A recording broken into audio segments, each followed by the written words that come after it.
Sold out Arrowhead Stadium in Kansas City, home of the AFC West Division champion Chiefs. Today, the final regular season game for both clubs. They host Seattle. Kansas City has clinched the West, and they will get a first-round bye if they beat Seattle today, but they'll also need some help. They need the Colts to upset the Bills at the Hoosier Dome today. The weather today, overcast right now, the wind chill at 31 degrees, but we have been told that snow flurries are expected, an 80% chance. Hi, everybody. I'm Dan Hicks along with Joe Gibbs. And last week, Marty Schottenheimer called it humiliating. Kansas City's loss to Minnesota. They had a chance to clinch the first-round bye. They blew it. So first and foremost on the mind of Schottenheimer, get his team back on the winning track. But really, his job is not quite that simple. No, it's not, Dan. He needs momentum. He needs a win here today for sure. But also, every snap that Joe Montana takes out there, he's going to be holding his breath on the sideline. Well, as for Seattle, the Seahawks have played the spoiler role very effectively. They ran through Pittsburgh last week, a surprising running game led by a surprising figure in John Vaughn, a career-high 131 yards. Well, Seattle ran the ball extremely well last week. Kansas City did not stop the run. I think that could be one of the keys as we start out today. It's been a big year for the rookie quarterback, Rick Mirer. I don't know if you can call him a rookie anymore, but I guess just as impressive as all of those NFL rookie passing records that he's been piling up, he has been very durable this year. Yeah, I think, Dan, one of the most impressive things to play 16 games as a rookie out there. It's a tribute to the offensive line and the coaching staff and to Rick Mirer. Sold out Arrowhead Stadium. Kansas City will receive. John Casey will kick off for the Seahawks. And you saw back deep for the Chiefs, John Stevens, number 21, the first time in his career that he has been in the kickoff return role from the goal line. And Stevens knocked at the 10, and he'll get up to the 14-yard line. He is wrestled out of bounds by James Jefferson of Seattle. There is Joe Montana, just getting the 8th Pro Bowl selection of his illustrious career. Up front for him, John Alt, second straight Pro Bowl appearance for him. Zott and Grunhard will get a test from Cortez Kennedy. And the backfield, Marcus Allen, his 6th Pro Bowl, his first since 1987. He and Anders in the backfield, Burton and Davis the wideouts. Keith Cash will come in for Jonathan Hayes, and Tim Barnett will come out in the 3 wideout set. And the first play from scrimmage is Marcus Allen, and Marcus Allen lost a couple. Defensively for Seattle, up front, Cortez Kennedy making his 3rd straight Pro Bowl. He, along with the veterans Bryant and Nash up front, to attack a lower there as well. Wooden, Stevens, and Murphy are the linebackers, and Eugene Robinson leads the NFL with 9 interceptions and has made his 2nd straight Pro Bowl. They'll bring the rookie Carlton Gray in and Raphael Robinson in the nickel. Montana to throw. On the far side, intended for J.J. Burton, incomplete. And that will bring up 3rd down. Dwayne Harper on the coverage of Burton. You take a look at this route, Dan, on the outside. This is just a fade again. But the difference here, there's a safety playing back behind. Montana has to put that ball perfectly on the spot. You see the safety coming into play. That was a heck of a throw on the sidelines. I tell you had to shout at that. Well, Kansas City in a 3rd down and 14 hole. Mentioned the Chiefs losing at Minnesota last week and blowing a chance for a first-round bye. They lost 30-10. Montana just getting rid of it in a hurry, intended for Burton, but Burton never had a chance. It looked like Montana expected him to make a curl route to the far sideline, and Brian Barker will come into punt for Kansas City. This shows you an example right here, Dan, right off the bat. They're willing to gamble and come with the safety inside. And you see, I tell you, the temperament right now of Seattle is to go after them on the very first play. You can see what they're thinking here. Whereas, I tell you, Joe Montana had a surprise for him there, blitz right off the bat. Well, Barker kicks from his own goal line, and backpedaling is Kelvin Martin, and he'll bring it out from the 37. And he does not get to midfield, brought down at the 48-yard line, and that's where the Seahawks will begin. 52-yard punt, 9-yard return. Rick Mirer, bidding for Offensive Rookie of the Year honors, has had a fine season, has thrown some interceptions. But up front for him, Roberts, Brills, Donaldson, Hitchcock, and Heck. And Donaldson playing his 200th NFL game. Williams and Vaughn in the backfield. Vaughn getting his second straight start. Chris Warren, the 1,000-yard rusher, out with an abdominal strain. Martin and Blades, the wideouts. Edmonds, the tight end, will bring in Paul Green and Rob Thomas in the 3 wideout set. And the pitch near side to Vaughn, and Vaughn lucky if he gets up to the line of scrimmage. Vaughn with 131 yards last week in his 3rd year out of Michigan. And a flag on the play. Our referee today is Tom White. Offsides, 97 on the defense. Lined up in the neutral zone, 5 yards, still first down. And the penalty on the right tackle for Kansas City, Dan Saliamua. So that'll bring up first down and 5. The ball at the Chief 47. Marty Schottenheimer looking for win number 50 as head coach of the Kansas City Chiefs.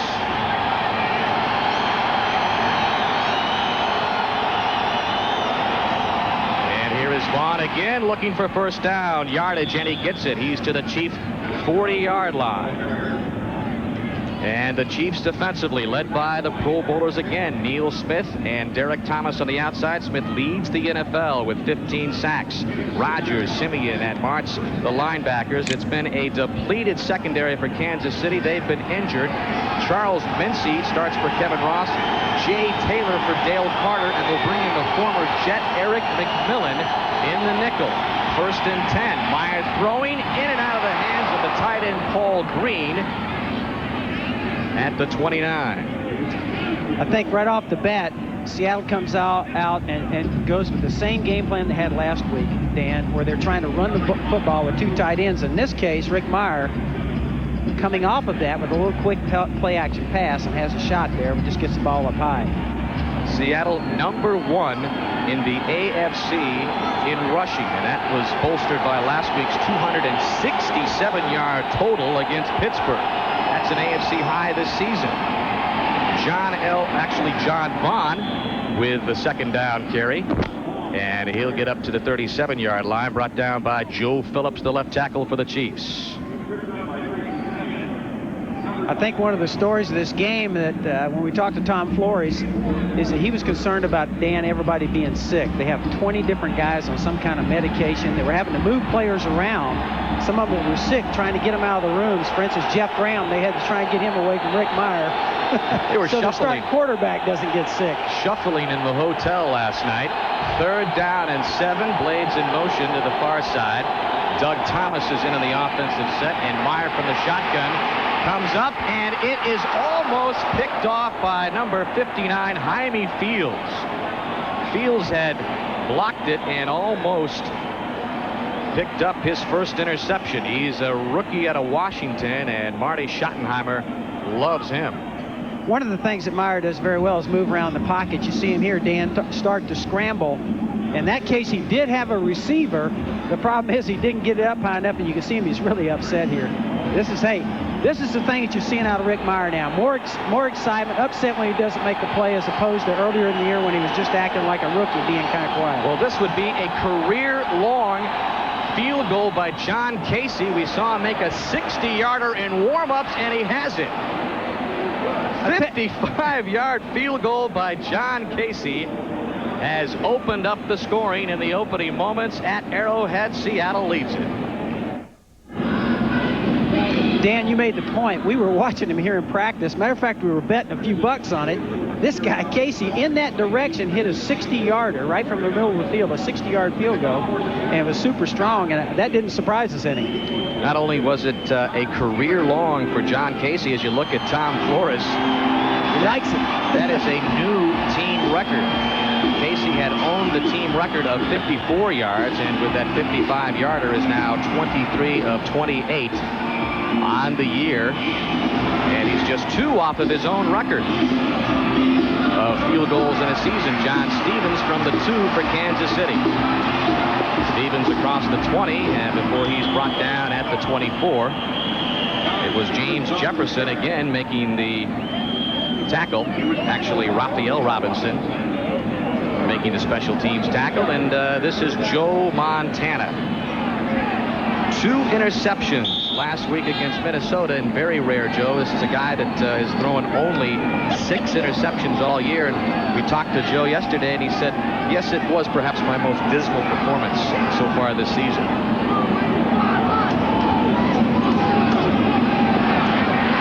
Play action, and it's over the middle to Ernie Thompson, and Thompson is across the 35 for a first down for Kansas City. Every time you talk to somebody, whether it's Rusty Tillman, the defensive coordinator of Seattle, or some of the players that play against him, as we take a look at this little check down pass here off of play action, is the fact that, look at Montana, look downfield, and the thing that he does that is so much better than most quarterbacks, he comes off underneath to those little check downs. Now that was zone coverage. Seattle got deep, so what he did, hey, they took away the deep route, and he just drops it off underneath. Surprise reception for Thompson, just the 3rd all season. Montana finds some time, dumps it off to the near side to Jonathan Hayes. And Hayes may have picked up another first down for Kansas City. He's across midfield to the Seattle 49. Gain of 14 for Hayes. Take a look at Montana's reaction on this. Were those 2 great plays in a row by Montana? First of all, checking it off. Now watch this. He's looking to the right, comes all the way back over, and boom. Now how does he find that guy? How does he know he's there? Vintage Joe Montana. I know you had a chance to take a peek at his playbook yesterday as well, and we'll get more into that. 102 passes in that playbook just for 1 game alone. 1st and 10, and this is Marcus Allen. And Allen has another first down for Kansas City. 3 straight plays, 3 first downs for the Chiefs. Eugene Robinson ran him out of bounds, but not before Marcus Allen picked up 13. Marcus right here, as you see on the replay, this guy looks fast. Of course, he's well rested. Last week he was upset. He only got 4 carries, he was telling us. Didn't understand what Marty was doing until after the game. Coach Schottenheimer explained, hey, I wanted to rest you a little bit. I tell you, he looked well rested on that. That was a good burst. He told us he was a little frustrated that Marty hadn't told him during the game as he sat on the sidelines with just 4 rushes and 9 yards. This is Hayes' 2nd catch of the game, spinning, twisting, breaking loose, and he's inside the 20. Another Kansas City first down.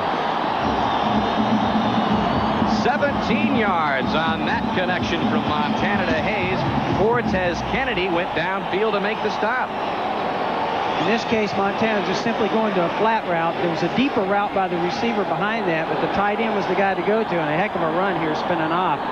As you mentioned, Dan, I was surprised as a coach to look at that game plan and see the size of and the numbers of passes that they had in and how big the game plan is. That surprises me to see that this type of offense, they could get all that done in a game. Impressive drive for Kansas City inside the 20.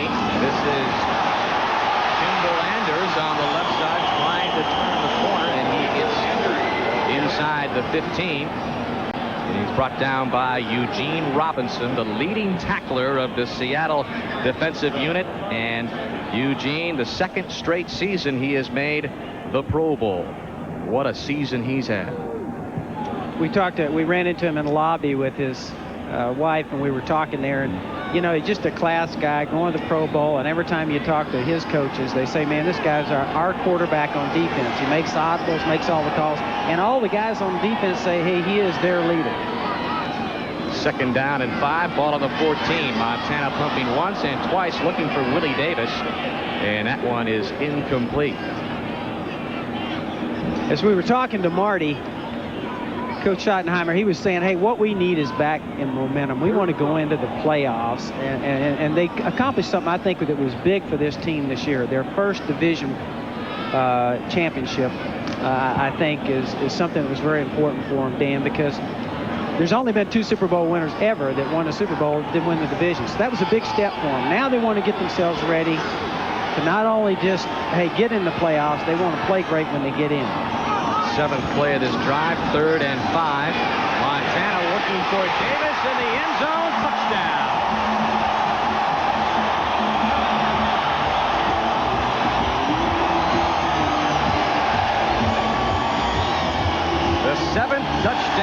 season for Willie Davis, the leading receiver for Kansas City, and it comes on the 8th play of this second offensive series for Kansas City, and the Chiefs are on top 6-3. This is really just a crossing route where Montana picks up his receiver crossing all the way across the field, and you see Joe as he gets the touchdown.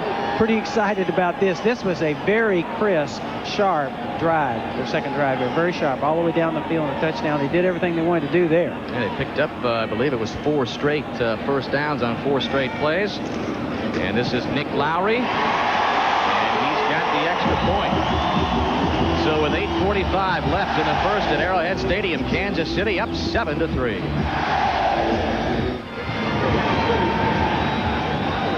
Well, now let's take a look at the natural gas quarterback efficiency ratings. John Elway, the starting quarterback in the Pro Bowl, leads the way.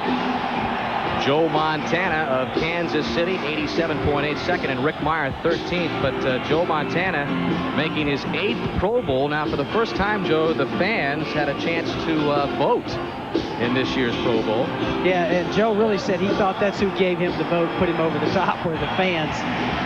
Michael Bates, the speedster from the 3. And he'll get just across the 20 for a return of about 18 yards. And that's where Seattle will set up.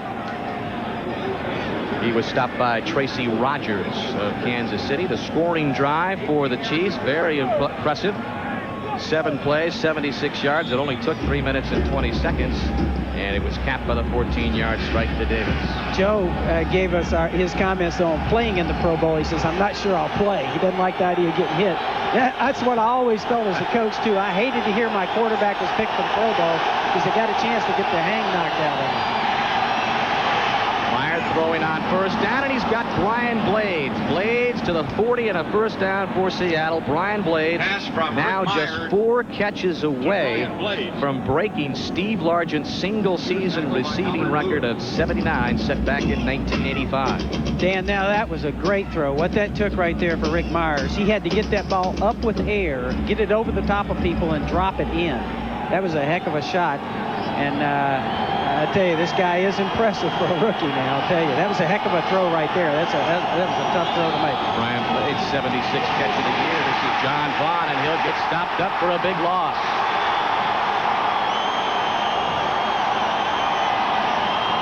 Tracy Simeon was there, as well as Dan Saliamua. We talked to everybody at Kansas City. One of the things they said, hey, if we can't stop the run, we're not going anywhere on the playoffs. As we take a look at this play, I think they have set their mind to say, hey, today they've got to play great run defense against one of the best run offenses in the league. This will be interesting to see if they can continue to do this and get themselves in the right frame of mind for the playoffs. But that's one of their goals today, Dan. Well, the Vikings rushed for 205 yards last week. Scotty Graham, the Minnesota running back, racked up 166. Mirer to the air and in and out of the hands of Farrell Edmonds, and Edmonds coughs up the football. I don't think anybody's decided yet. To me, it looked like a fumble. Looks like they're trying to make up their mind down there at conference. The Chiefs indicating they have the football. Let's listen to Tom White. Kansas City, first down. And Kansas City takes over on the fumble from Farrell Edmonds. Let's take a look. I think he's got it under control. A great hit. As a coach, you love to tell a tackler, put your hat right on the ball. That's what you'd like to do, and that's a classic example right there, just knocking the ball loose. Great form, great hit. Farrell Edmonds taking the hit from Martin Bayless. And Kansas City now set up at the Seattle 43. 7:09 left in the first quarter. Kansas City leads at 7-3. Montana looking downfield, but just swings it out to Marcus Allen, and Allen has a gain of 5. He's inside the 40. Another vintage Montana setup, looking downfield and then zipping it out in the flat to Allen. Yeah, if you were talking to a normal quarterback and saying, hey, you don't want to be looking one place and turn and throw another, but watch Joe. He's looking downfield. This is his third option here, and gets that ball off perfectly to Marcus on that little swing route. And instead of, what he's a master at is picking up 5, 6, 7, 8 yards when things are not there downfield. And if you give it to him downfield, he's going to hit it. Marcus Allen, 32 catches in this his 6th Pro Bowl season. 2nd and 5. And this is Allen on the ground looking for the first down marker. Needed to get to the 33, just inside of it. Jeff Bryant, the 12-year veteran out of Clemson, made the stop on Allen. And it looks like Antonio Edwards is the injured Seahawk. One of the things when we were talking about to Marty Schottenheimer yesterday, he said, hey, one of the things, I'm a great football fan. He was watching all those college games and everything, and we met with him early. But I think he's done a good job. Marty's done a good job of selling his team on we've got to come out and play strong here today, and there's certain things we want to accomplish, get ready for the playoffs.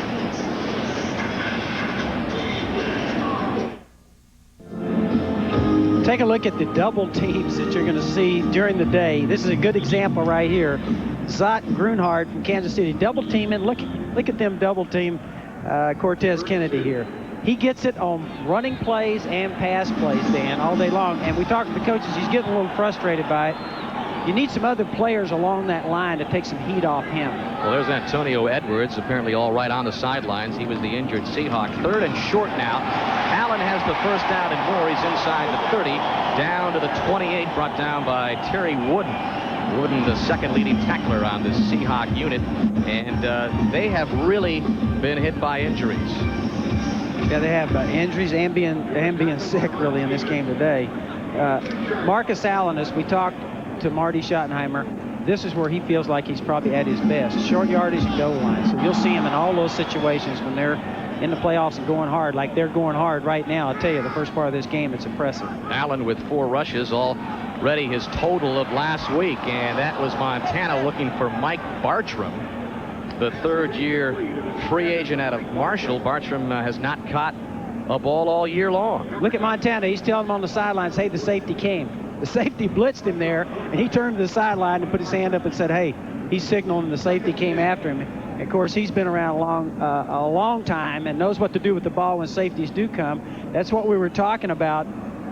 Watch him here as he looks at the sideline. See him? Guy's coming on that side. Rick Mirer said that's one of the things he's got to get better at. Joe Montana's been around for a long time. He knows what to do when they come. Get rid of the ball. 2nd and 10 from the 29. Allen. And Allen down to the 22. So Marcus Allen, the workhorse here early for Kansas City, and the Chiefs with just 37 rushing yards last week against Minnesota. Yeah, I think Marcus may have stung his hand a little bit. He's on the way out, but it looks like Marty made up his mind. He's going to give him the ball some in this game early. Marcus Allen, no one else on the team has scored a rushing touchdown other than Marcus Allen. Todd McNair is in the backfield now in place of Allen. 3rd down and about 4. And Montana has number 82, Tim Barnett. And Barnett has the Chiefs' first down. Wayne Harper, the left cornerback, brings Barnett down, but not before he moves the chains for the Chiefs. I think this is an example. Watch the motion right here, and they wind up in a little bunch passing game, and Montana finds the open guy. Good job and a heck of a run here. Good balance by Barnett getting upfield with him. Now, this is one thing Marty Schottenheimer did not want to see right here. He doesn't want to see Joe Montana getting hit like that. The injury report on Antonio Edwards, a strained back for the left end for Seattle. And this is Kimball Anders on the ground for maybe a couple. Last week, Anders just 1 rush and 4 yards for him, as no one could get anything going on the ground for Kansas City.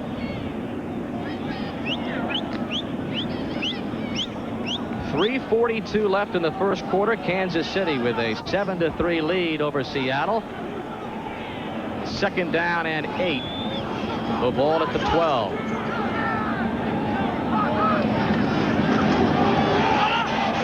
Montana to the near side has J.J. Burden. And Burden very close to a first down.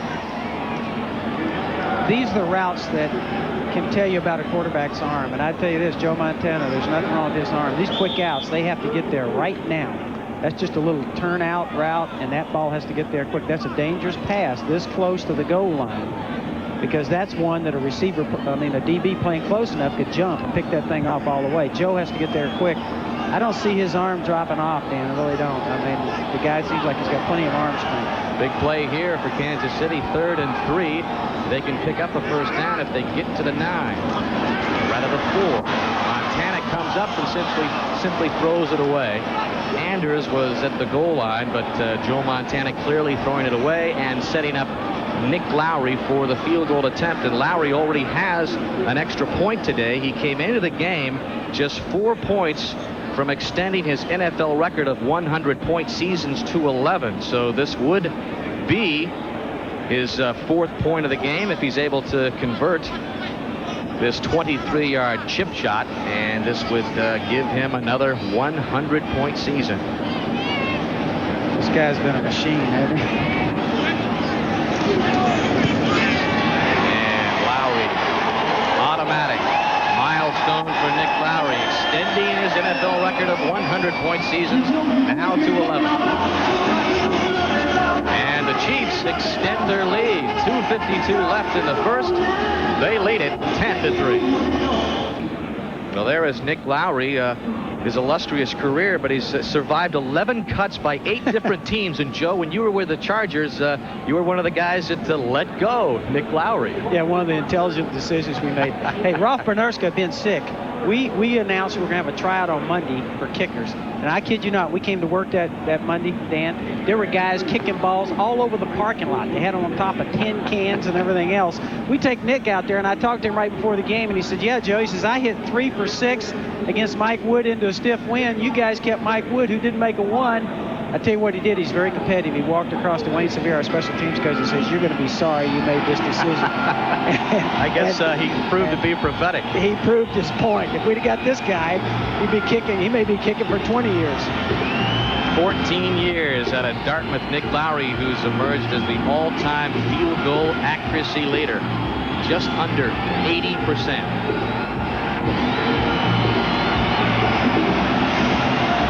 But this kickoff headed out of bounds at the 9-yard line, so Seattle will begin from the 35. Yeah, Nick needs to get that out of his system. That is an awful kick. If somebody's been around, you never want to give the ball up on the 35 right here. So I know he's upset about that. Some of the other scores in this final regular season NFL Sunday, a key score, Buffalo leading Indianapolis 3-0, and we will reiterate, the Chiefs can get a first-round bye with a win today against Seattle and a Buffalo loss at Indianapolis. So we'll be keeping you up to date on that game, and I'm sure Marty Schottenheimer is also watching that score closely as well from the Hoosier Dome. Mirer passing to Brian Blades. Blades with another reception, a gain of 8 yards. So Blades now just 3 catches away from breaking Steve Largent's mark. And there was a lot of sentiment here in Seattle, Joe, that Brian Blades should have been one of the Pro Bowl receivers. He did not make the team. Well, every year when the Pro Bowl comes out, there's a lot of people really upset. And I got to say, sometimes there's some real injustices done. And Michael Bates not making it, we think is one of them, probably this year. But it does upset a lot of guys. 2nd and 8. This is Vaughn, and Vaughn not finding the holes today, at least early on, as he found last week against the Steelers. Kansas City, 5 Pro Bowlers. Montana for the 8th time, Allen for the 6th time, John Alt, his 2nd straight season, Neil Smith and Derek Thomas. For Smith, another Pro Bowl season, his 3rd straight, and Derek Thomas has now made the Pro Bowl in each of his 5 seasons, and Cortez Kennedy and Eugene Robinson for Seattle.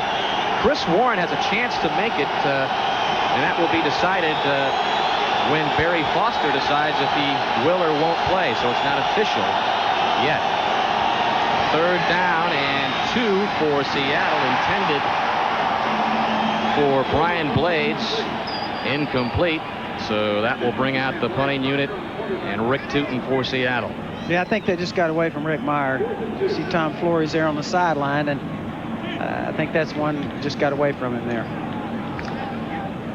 Well, the impressive win for Seattle last week against Pittsburgh. It broke a 4-game losing streak for Tom Flores' club, and Flores would like the chance to get to 7 and 9. Booming punt by Rick Tootin into the end zone. So Kansas City will come out to the 20. Yeah, we saw Coach Flores on the sideline talking to Rick Mirer. What better way for a young quarterback to come up than to work underneath an ex-quarterback himself and somebody that's done all the things that Tom Flores has done. A flag has been thrown back at the 41, so we'll hear from Tom White. The previous play was the false start, number 81. Therefore, there was no play. We'll redo the down with a 5-yard penalty. Still be 4th down. And it'll still be a punting situation for Rick Tootin and the Seahawks.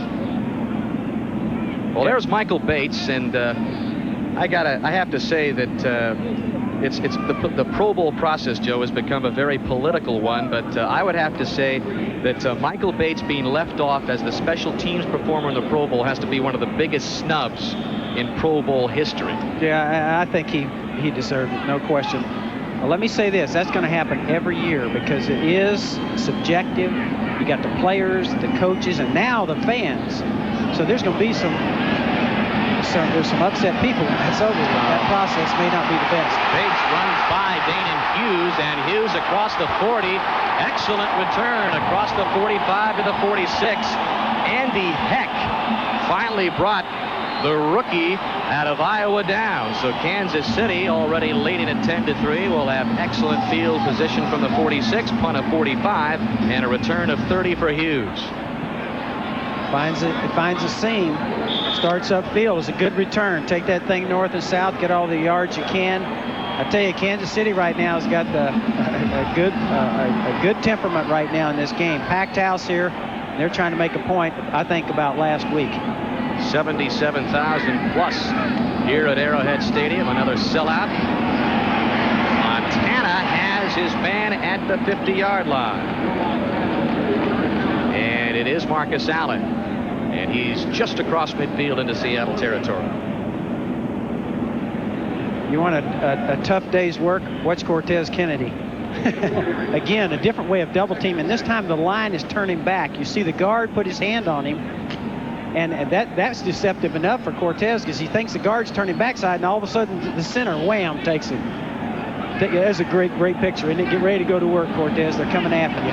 There's going to be at least 2 guys coming after you. He's so competitive. It's really frustrated him this year that he hasn't been able to put up the numbers of last year. Look at Montana just sling it to Marcus Allen, who's close to the first down, but that's another vintage Montana play. If you can't get it over him, sling it underneath. A little sidearm shot there. We were talking to Joe about their offense, and he said, listen, the reason why it's so important for us to have a great defense here, let's take a look at this sidearm shot right here. Watch it. Just deal that thing off, man. Just deal it off underneath there, sidearm. But I'd say this. He says we got to be perfect because our offense depends a lot on the short passing game. We got to have a great defense to go with it also. End of the first quarter at Arrowhead. Kansas City setting the pace. Let's see what caused that little sidearm throw. What's Cortez Kennedy? He says, hey, the hang with being double teamed, I'm going to loop all the way around on a line stunt. And I tell you what, if I had Montana and I saw that coming at me, I'd get rid of that thing too. Any way I can. Sideways, over the top, behind my back, get rid of that ball. Cortez was coming. He was going to eat a quarterback on that one. For lunch. Kansas City 3 of 5 on 3rd down conversions. This one 3rd and about a yard. And they'll let the short yardage man, Marcus Allen, get it on a second effort. Perfect example of why Marty Schottenheimer calls Marcus Allen the best short yardage player he has ever seen. 1st and 10, Kansas City. They'll move the chains up to the 37. I tell you, good job of blocking up front. Look at the fullback lead in and get a little double there. Actually used his hands to pull and hold, I might say. Could have been called. It was more of a tackle on offense. But did you see Marcus get stood up in there and then Dan spin off of that? Great balance and go ahead. I think that's the reason why he has that reputation in short yardage and goal line. It's being a great run. Flags on the play. That is stop play. I think movement by an outside receiver out there. That always used to upset me as a coach. Why is an outside receiver, you get a jump like that, you're looking in at the ball, you shouldn't be outside. Start. number 88 offense. Moving prior to the snap, 5 yards, still first down. The penalty called on J.J. Burton. And many times it's on a running play. They're not going to block anybody anyway. Just one of the things that upset you as a coach, Joe. I really never saw you get too upset on the sidelines at RFK. Very composed individual. Of course, we couldn't hear everything that was happening on the sidelines. It didn't look like my Ditka, but I was still upset. First down and long now. Montana has Burton, who just committed the penalty, and Burton close to the first down marker. This is a heck of a throw again by Montana with arm strength. It takes arm strength. Now watch him make a play-action fake, turn back and throw an out route on the sideline. That's a long ways to throw that ball. You got to get it out there quick. Much different offensive play this week from the Chiefs. Talking with Joe Montana yesterday, he said just really the last 3 weeks we haven't been able to get into a rhythm. Well, second down and 1. This is Todd McNair, and he picks up the first down. First quarter statistics. Anything jump out at you there, Joe? I think really it's been pretty much all Kansas City. I think they've been very crisp, run the ball some. I know that's been one of the emphasis points. And also I think Montana has been extra sharp. And I think they're crisp. You notice the way they come out of the huddle, they're past the line of scrimmage. I mean, they're going about their business today. They're going to work. Kansas City is right now. They're excited about this game. They lead it 10-3. This is McNair. And McNair along the left side gets it up to the 21. Well, Kansas City has avoided the long losing streaks this season. They have yet to lose twice in a row. They began the season 6-2, but have really been not sliding, but they have not been playing up to par to Marty Schottenheimer's standards. 3-3 before the loss last week at Minnesota. Now watch Cortez in this case. He's got actually a zone block against him. Look at him come out that and get all the way down the line of scrimmage for a guy that weighs 300 pounds. I mean, that's remarkable. Montana gets it away. That's a shuffle pass that time, Dan. I mean, we go from sidearm to shuffling it straight ahead. I mean, he's got them all working today. All we need is a left-handed pass. That's about all that Joe Montana's been missing as he connects here with Kimball Anders. Watch him on this. This is a little change up here. I mean, he's got everything but his knuckleball going. Watch him just shuffle that thing forward. There's a little, you see him just kind of put that thing underneath and just shoot it forward like that. I mean, what confidence, and what a great job of picking out those first, second, and third guys. I mean, that's his strength. Keith Cash, the tight end, is split to the far side. Montana looking to the right side, and that complete at the 15-yard line, and it's complete to J.J. Burton. And Burton has a first down for Kansas City. We were talking to Joe Montana, and he says, I said, Joe, do you have a little set package for this on third down, 2, 3, 4, and 5? This little pivot route here. A good job of a little pivot against man coverage right there. And he says, no. He says, actually, we have quite a wide range of passes that we can go with, and we like to either call passes if we think we're going to be getting man coverage or zone. In that case, they got man. It was a good call there. That pivot was good against man. It wouldn't have been against zone. And Montana burning the first timeout of the half for Kansas City, and we will step aside as well. 11:04 left in the opening half. Kansas City with a 7-point lead. It's been a long time since they printed up AFC West Division Champion t-shirts. The first time that Kansas City has won the AFC West since 1971, and when they won it back in 71, they weren't even playing here at Arrowhead Stadium. They were playing over at Municipal Stadium, so a long time in coming for Chiefs fans. And of course, they want more than just a playoff berth. These two guys right here are excited, you can tell. Well, the snow flurries that... Are those the same two guys that came down from Green Bay last week? Yeah, they made the trip. First and 10, Kansas City from the Seattle 15. And this is McNair. And McNair close to another first down. Needed to get to the 5. He's close to that. Eugene Robinson stopped Todd McNair. McNair in his 5th year out of Temple has led the team the last 4 seasons in receptions with 155, but his duty has been diminished, of course, with the arrival of Marcus Allen. And now 2nd down and a long one for Kansas City. And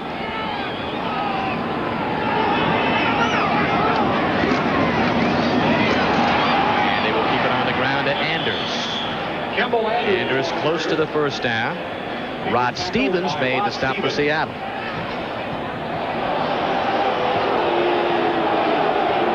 Well, I think in this case, you'd normally think of seeing Marcus Allen here. I don't know where he may have got nicked or what, but this is the place where he's usually at his best, Dan. I'm going to be surprised if he's not in there. Well, I see him right down there, right next to the coach. He's probably looking, saying, hey. Well, they're going to measure to see if Kansas City picked up the 1st down.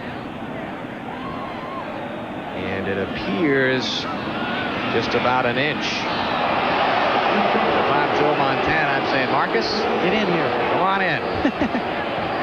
If I'm Marty Schottenheimer, I'm going to say, hey, look, Marcus, get in there. And there he goes. There goes Marcus. Guess who's going to get the ball? Want to take a bet on this one, Dan? I think I'll pass, Joe. I've already lost to you on the pregame warm-up field goal kicking. The John Casey sweepstakes.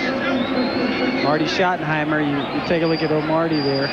One of the things he needed to do, 3 straight times he finished 2nd. He wins the division. Man, and he told us one of the things he gets excited about is the way the community gets excited. Everybody now in Kansas City is just going nuts. We were here at 9 o'clock yesterday morning, and they were lined up getting tickets. 3rd and short, and indeed Allen gets the call, and Allen picks up the 1st down. 1st and goal for Kansas City with 9:50 left in the half. Marcus Allen had a team record string of 7 straight games scoring a touchdown, snapped last week. So he has a chance to get back on the touchdown track. Those are the best goal line plays to me, Dan. What they used there was a fullback to lead for Marcus and get a block. In other words, he can pick up any kind of penetration. It's not a final play where you just hand it to one back with nobody in front of him. Well, it's McNair and Thompson in the backfield. Allen out, 1st and goal for Kansas City. And this is McNair for the touchdown.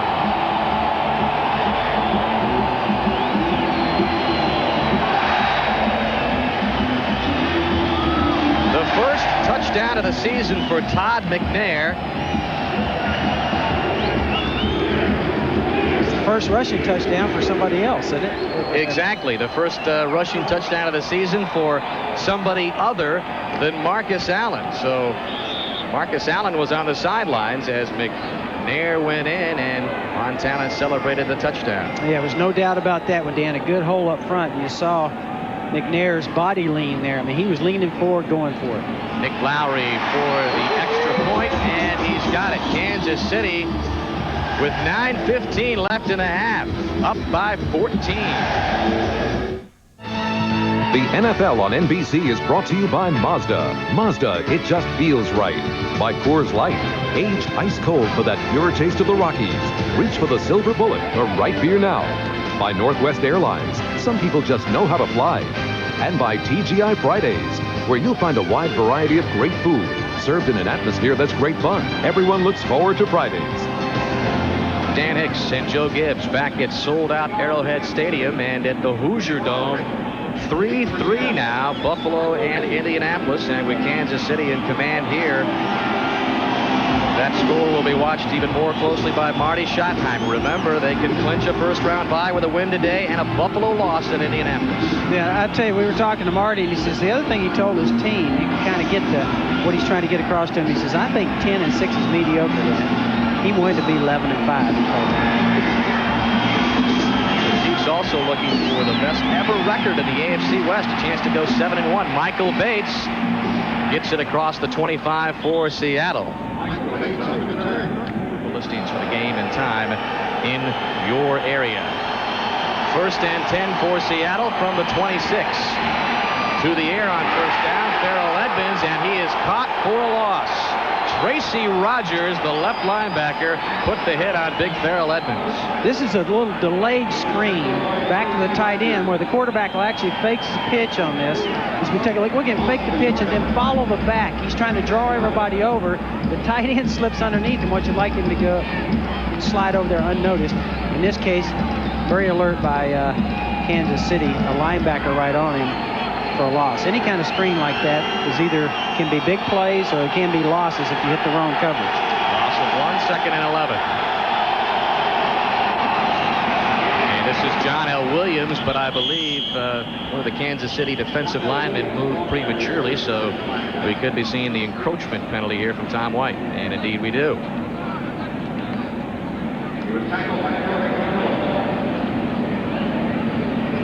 This is the same offensive set that Seattle used last week to get their runs with. They're in 2 tight ends out here with 2 flankers and trying to run the ball. Number 90, defense, 5 yards, still 2nd down. So they will take the penalty. One of the few mistakes so far by Kansas City. And the ball squarely at the 30-yard line.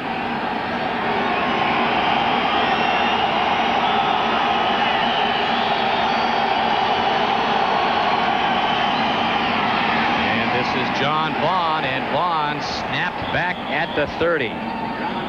Vaughn, the former Patriot, acquired in a trade with New England in August for the number 6 pick, and Vaughn is down on the turf. And we mentioned at the outset that Chris Warren, the 1,000-yard rusher, he's got 2 straight 1,000-yard seasons for Tom Flores, out of this game, inactive with an abdominal strain. And let's see again if Vaughn gets... Yeah, you kind of, well, that was an awful position to get caught in and then jerk back on the AstroTurf. Now, that's one place that AstroTurf can cause more injuries, Dan. When you get trapped like that, your foot trapped underneath you, you can't get out from underneath it. We'll check on the condition of Vaughn when we come back. Well, the good news for John Vaughn is he has made his way onto the Seattle sideline, but it appeared that he did injure that knee, but he's all right. Yeah, this is kind of scary as you take a look at it as he gets his foot caught on AstroTurf. We were visiting with him yesterday, had a good visit. His mother and his high school chemistry teachers here. That would have been scary. I'm glad he's up and okay. 3rd down and 5. A flag is thrown as Mirer is brought down at the 26. Martin Bayless, the strong safety, coming in to make the tackle on Mirer. We have a flag here. I think it's the reason why Rick's out here looking around saying, hey, who is it against? And it looks like it's going to be against Seattle. Well, you had a chance to talk with Rick Mirer before the game, Joe, and Mirer doing a little lobbying for Notre Dame for the national championship. 5 yards. Yeah. False start. Number 73. Prior to the snap, there's still 3rd down.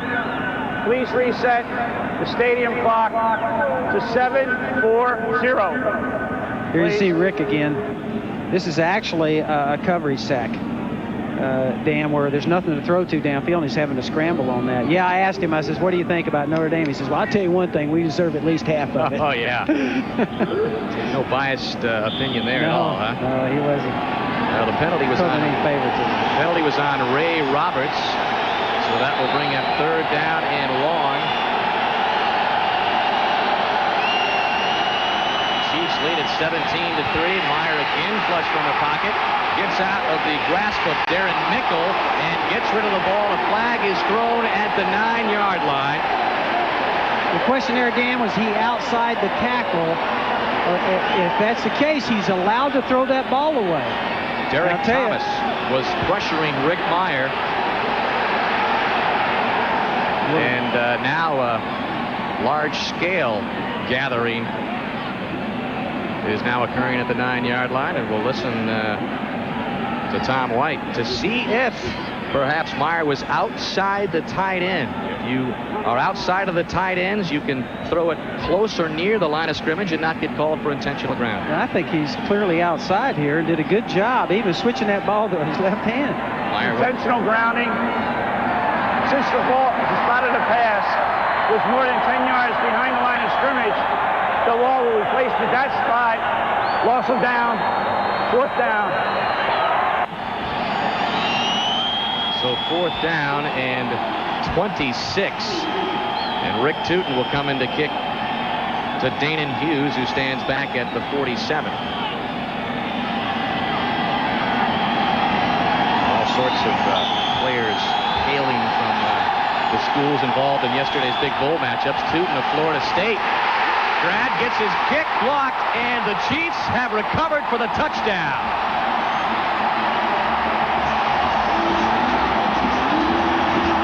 It appeared that Albert Lewis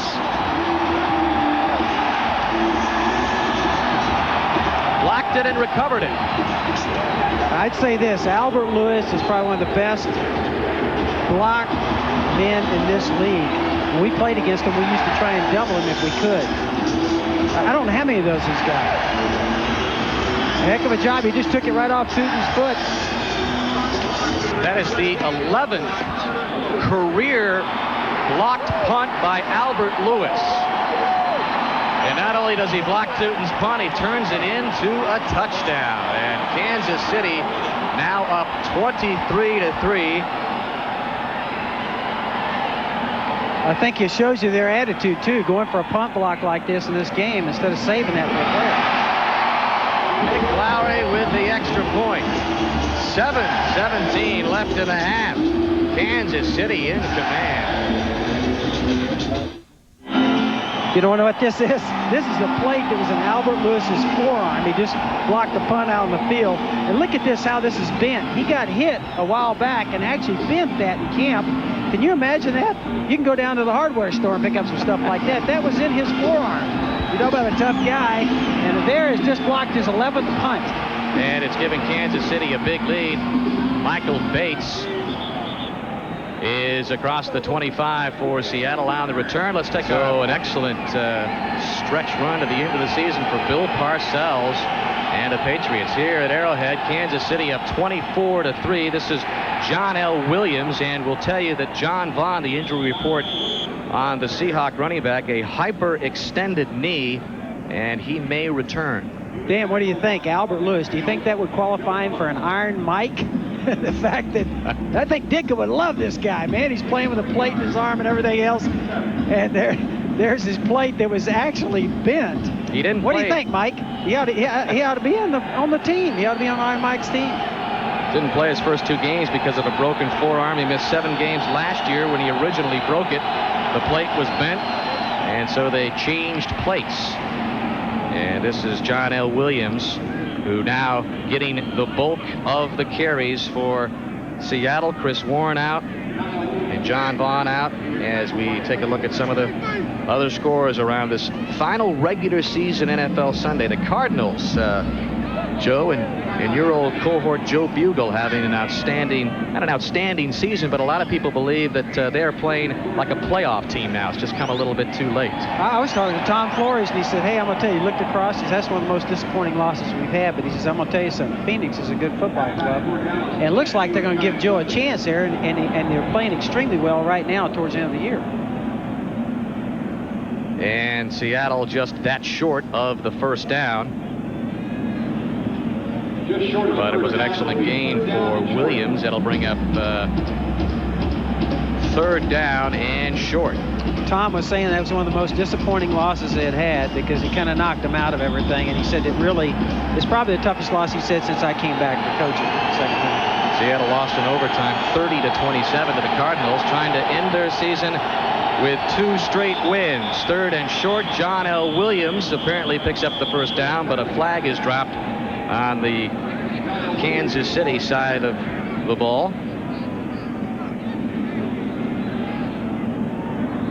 False start. Right guard moving prior to the snap. Still 3rd down. So it'll bring up now 3rd down and 6. Let's take a look and see if our right guard moves a little bit here. All it takes is any kind of a false start or a jump. I tell you, that was very close. Bill Hitchcock. Very close. The right guard for Seattle, number 76. And now, instead of 3rd down and about a foot, it's 3rd down and 6. And another flag as Kansas City appeared to be offsides. Meyer's pass incomplete. You don't like to see Rick like this continually run like this. If I'm the quarterback coach, but I don't think it's really his fault. There's nothing for him to work. I mean, you don't like this on offense to see a quarterback scrambling around like this over and over again. And indeed, Kansas City offsides. Well, Rick Mirer. Offsides, number 90. 5 yards, 3rd down. It is Neil Smith who's offside, but Rick Mirer really is a natural runner, but more so than a lot of quarterbacks around the league, he has been forced to run, not only because he's been a rookie, but the offensive line earlier in the season wasn't as steady as they've turned into now down late in the season. He came into the ballgame with 313 yards rushing. The second leading rusher on the Seahawks team. 3rd and short, and Seattle does not get the first down. Tracy Rogers and a host of Chiefs putting the reps on John L. Williams. You see Tom upset there. And you take a look at this replay, you can see that actually what Kansas City did is covered both guards and the center there.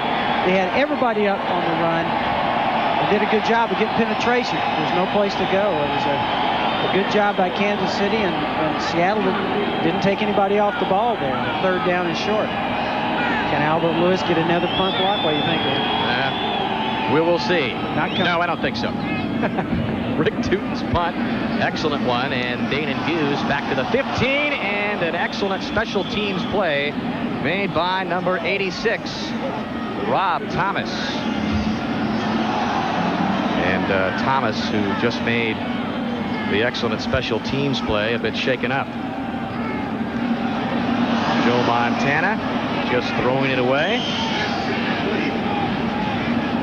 Yeah, I understand that Iron Mike has already passed them out. We weren't privy to that information here, but it'd be interesting to see who was on it and who made it. I can't wait to get that information.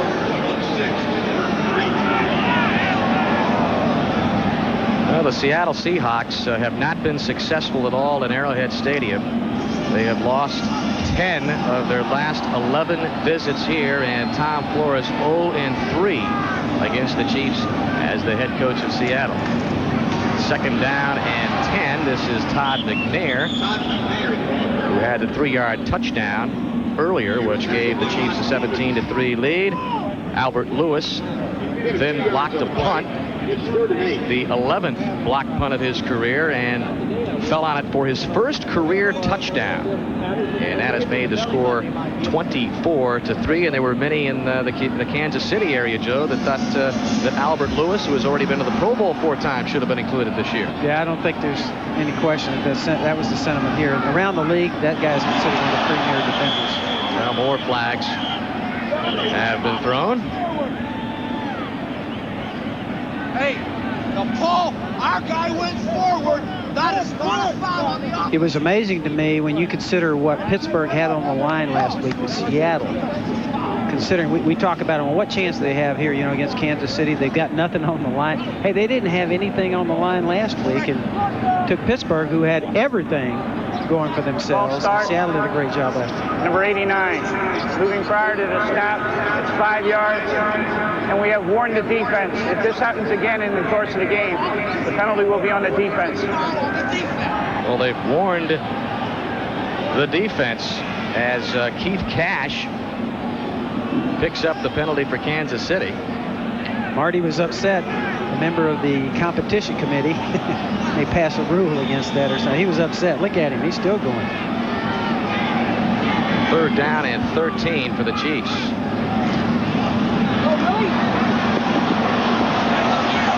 And Montana has the receptions. Willie Davis with an excellent reception to the near side picks up the first down for Kansas City with 3:47 left. Now what happens here is Montana gets out of the pocket, and I'm going to show you what a great job Willie Davis does here. Watch him. He doesn't just sit here. Watch him start back to the quarterback, back down the sideline, and give Montana a chance to get that ball to him on the sideline. If he sits there on that route, there would have been no chance because it was a late developing play, but he did a good job of working back to the quarterback, back down the sideline. Well, there's this development from the Hoosier Dome. Buffalo has gone out in front of the Colts 10-3 on a Thurman Thomas run. 1st and 10 for Montana, and open is Willie Davis for another Kansas City first down. Gain of 24 from Montana to Davis. Dwayne Harper, the left cornerback for Seattle, made the stop.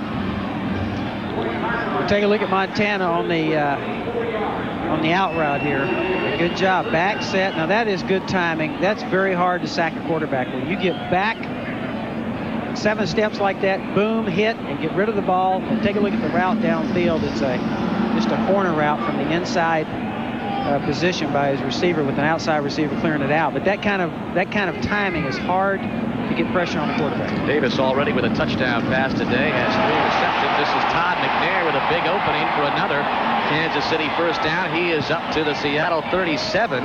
Eugene Robinson finally stopped him. Take a look at Eugene, one of the, as we talked about the quarterback for the defense on Seattle.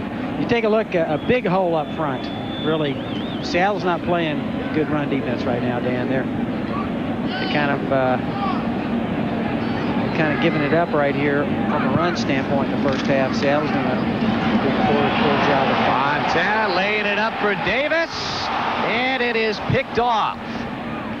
Making the interception was Patrick Hunter. And that is the 4th interception on the season for Hunter in his 8th year out of Nevada. I think Joe gets his thing. It's a good play defensively by Seattle. The cornerback turning, and playing the ball. He played it perfectly.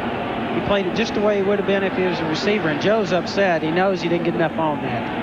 Montana had the 2 interceptions last week, and now has thrown 1 in this game, bringing his total to 7 for the season. And Seattle has stopped Kansas City, which was really on the move, and now has the ball 1st and 10 from the 20 as we approach the 2-minute warning. John Vaughn has returned to the Seattle lineup as Mirer hits Blades for 5 or 6 yards. So Blades closing in on Steve Largent's record. And we have hit the 2-minute warning from Arrowhead. Kansas City up 24-3. That means hammer time again. Back at Arrowhead, Kansas City with a commanding 24-3 lead over Seattle. Dan Hicks with Joe Gibbs. And one of the things we talked about on the outset was how long will Marty Schottenheimer go with Joe Montana, who's been a little bit fragile this season with a big lead today. Well, I think the other thing is you got Dave Craig, who is a very, very good backup veteran quarterback. I think Marty's going to be looking to get him out of there at some point when he thinks I got this thing iced. By the way, Joe's been very sharp in this first half. The whole team has, but this is good for them. This is getting ready for the playoffs. This has been a great first half. And he'll also, Marty Schottenheimer, be keeping an eye on the score at the Hoosier Dome. Last check, Buffalo was up 10-3. Kansas City win, coupled with a Colts upset of the Bills, gets the Chiefs the first round bye. Second down and 3 for Seattle. They trail at 24-3.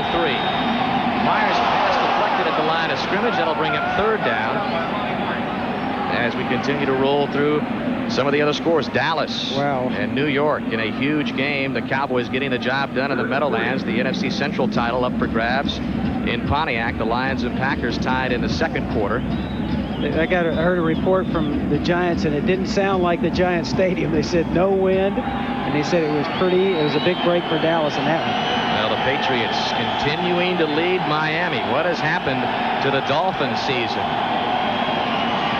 3rd down and 3. Mirer over to the middle to Brian Blades, and Blades across midfield. He had one man to beat. It was Charles Mincy, but Blades with a huge gain and a Seattle first down deep into Chief territory.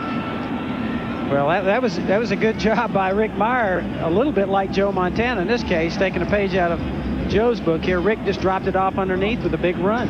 33-yard gain for Blades, and now he has tied Steve Largent's single-season receiving record and needs just one to break it. Reception number 79 for Blades. 1st and 10. Seahawks from the Chiefs 40. John L. Williams. Williams breaking into the clear inside the 20. Will they catch him? They do, but Williams inside the 5, down to the 3. Jay Taylor finally caught up with John L., but not before a gain of 38 for the veteran out of Florida. A good job up front. A little bit of a surprise here in the 2-minute at this point in the game, and to hand that thing off to John L. I think it surprised Kansas City, a big hole up front. all the way down to the 2-yard line. And Rick Mirer looked over to the sideline, and coach said, hey, give me a timeout. Well, it was John L.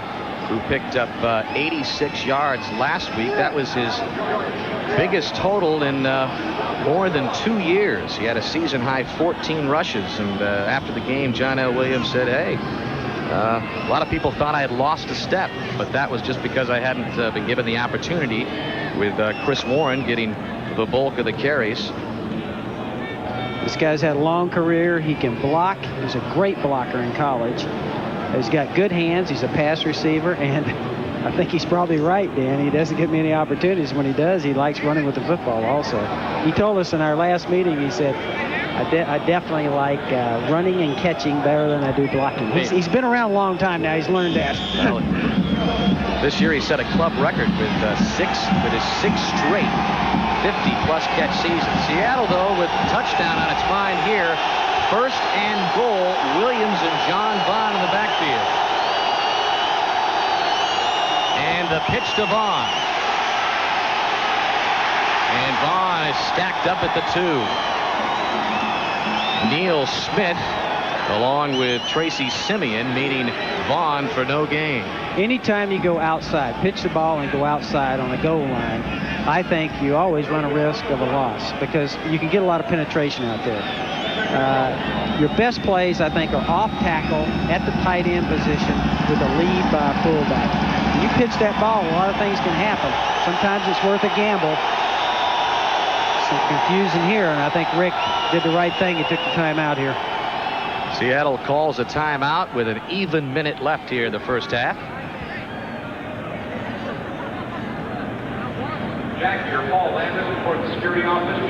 And we'll remind you that the score from Indianapolis, Buffalo 10, the Colts 3. It remains a 7-point advantage for the Bills. As we look at Rick Mirer on the sideline there, I was talking to him before the game, and I said, Rick, you know, what's your plans in the offseason? He said, hey, I'm going to live in Seattle. I'm going to be there.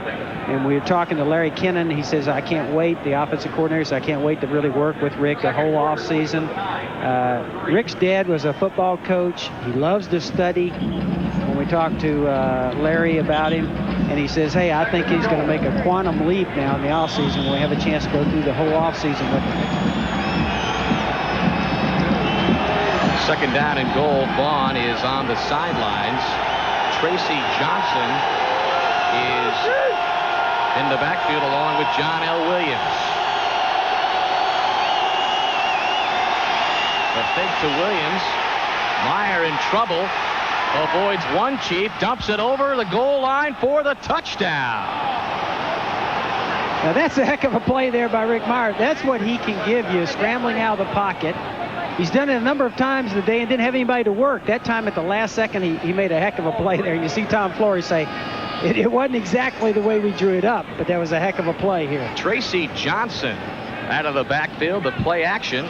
Mirer buying the time, escaping the clutches of Neil Smith. And getting it to Tracy Johnson for his first touchdown of the season. That was a great individual play. That was not a design. That was a great athlete making a great play. John Casey for the point after. And he's got it. So the Seahawks score late in the first half. It had the look of a blowout, but Seattle has pulled within 24-10 with 52 seconds left. Hey, you're paid a lot of money. You need to be there, particularly the quarterbacks. And I tell you what, I think every player ought to live in that town and work there. You develop your camaraderie there. As we look at some of the scores, no change at the Pontiac Silverdome. The Packers and Lions tied at 10. And Miami within 3, 10-7 of New England. That game at halftime. And there is the Buffalo-Indianapolis score at halftime. Buffalo with just a 7-point lead, so you can bet Marty Schottenheimer will be on the phone at halftime with this game not exactly in hand yet, but if Kansas City able to hold on and the Colts get the upset win, then they get the first round bye. I was talking to Joe there. Marty, I'm sure, like you said, I saw him and Carl Peterson right before the game. They were in a little conference in there, and I think they were talking about this scenario for today. And like you said, he's going to be He's going to be very interested in what that score is. He's going to be following that all day. High hanging punt by Casey. That's his specialty. John Stevens has to run up all the way to the 20-yard line to make the catch. That is a nightmare. When you get a guy like Casey who can kick that thing that high, every now and then deceptively getting it that high and dropping it down, your coverage team is right there with the ball. And so I think that was a smart play. Hey, just really protect the ball here in that situation. Casey, one of the best in the NFL at that. In fact, Marty Schottenheimer pointed that out yesterday when we met with him. And Kansas City has been having a lot of problems on special teams this year. And there is Marty's brother, the special teams coach. I wonder how that works. Your brother telling you, hey, that's an interesting situation. Bert Schottenheimer. This is Todd McNair, and McNair has the first down for Kansas City. McNair across the 35 at the 36. Raphael Robinson ran him out of bounds. Gain of 16 for McNair. It's a good job. That was a screen. He got behind his blockers. He also was smart there and using the sidelines and stepped out. And watch him step up underneath like he's pass protected. See him being an actor and then slide out underneath. And look at his lineman out in front. What a great picture this is. Look, you got 300-pound wide bodies in front of you, and then he used them and then slid right on out of bounds. A heck of a play and a good call in long yard situations, that screen. 38 seconds left for Kansas City. Montana to the air again, and it is complete. 89, Keith Cash. Another first down for Kansas City. Raphael Robinson again on the stop, but the clock is stopped with 31 seconds left. So I don't think Joe Montana, the Chiefs, are just happy to go into the locker room with a 24-10 lead. They want to extend it. This is an example of getting a receiver wide open in zone coverages right in the middle. In that case, they're thinking sidelines, Seattle was, in a 2-minute drill like that. And one of the areas that many times is left open is the middle of the field. The numbers for Montana had the interception, and now the 14-yard touchdown pass was to Willie Davis. We saw a great 2-minute drive by Rick Mirer, and now we're seeing Joe Montana come back and move the ball, trying to at least get in position here for a field goal for Nick Lowry.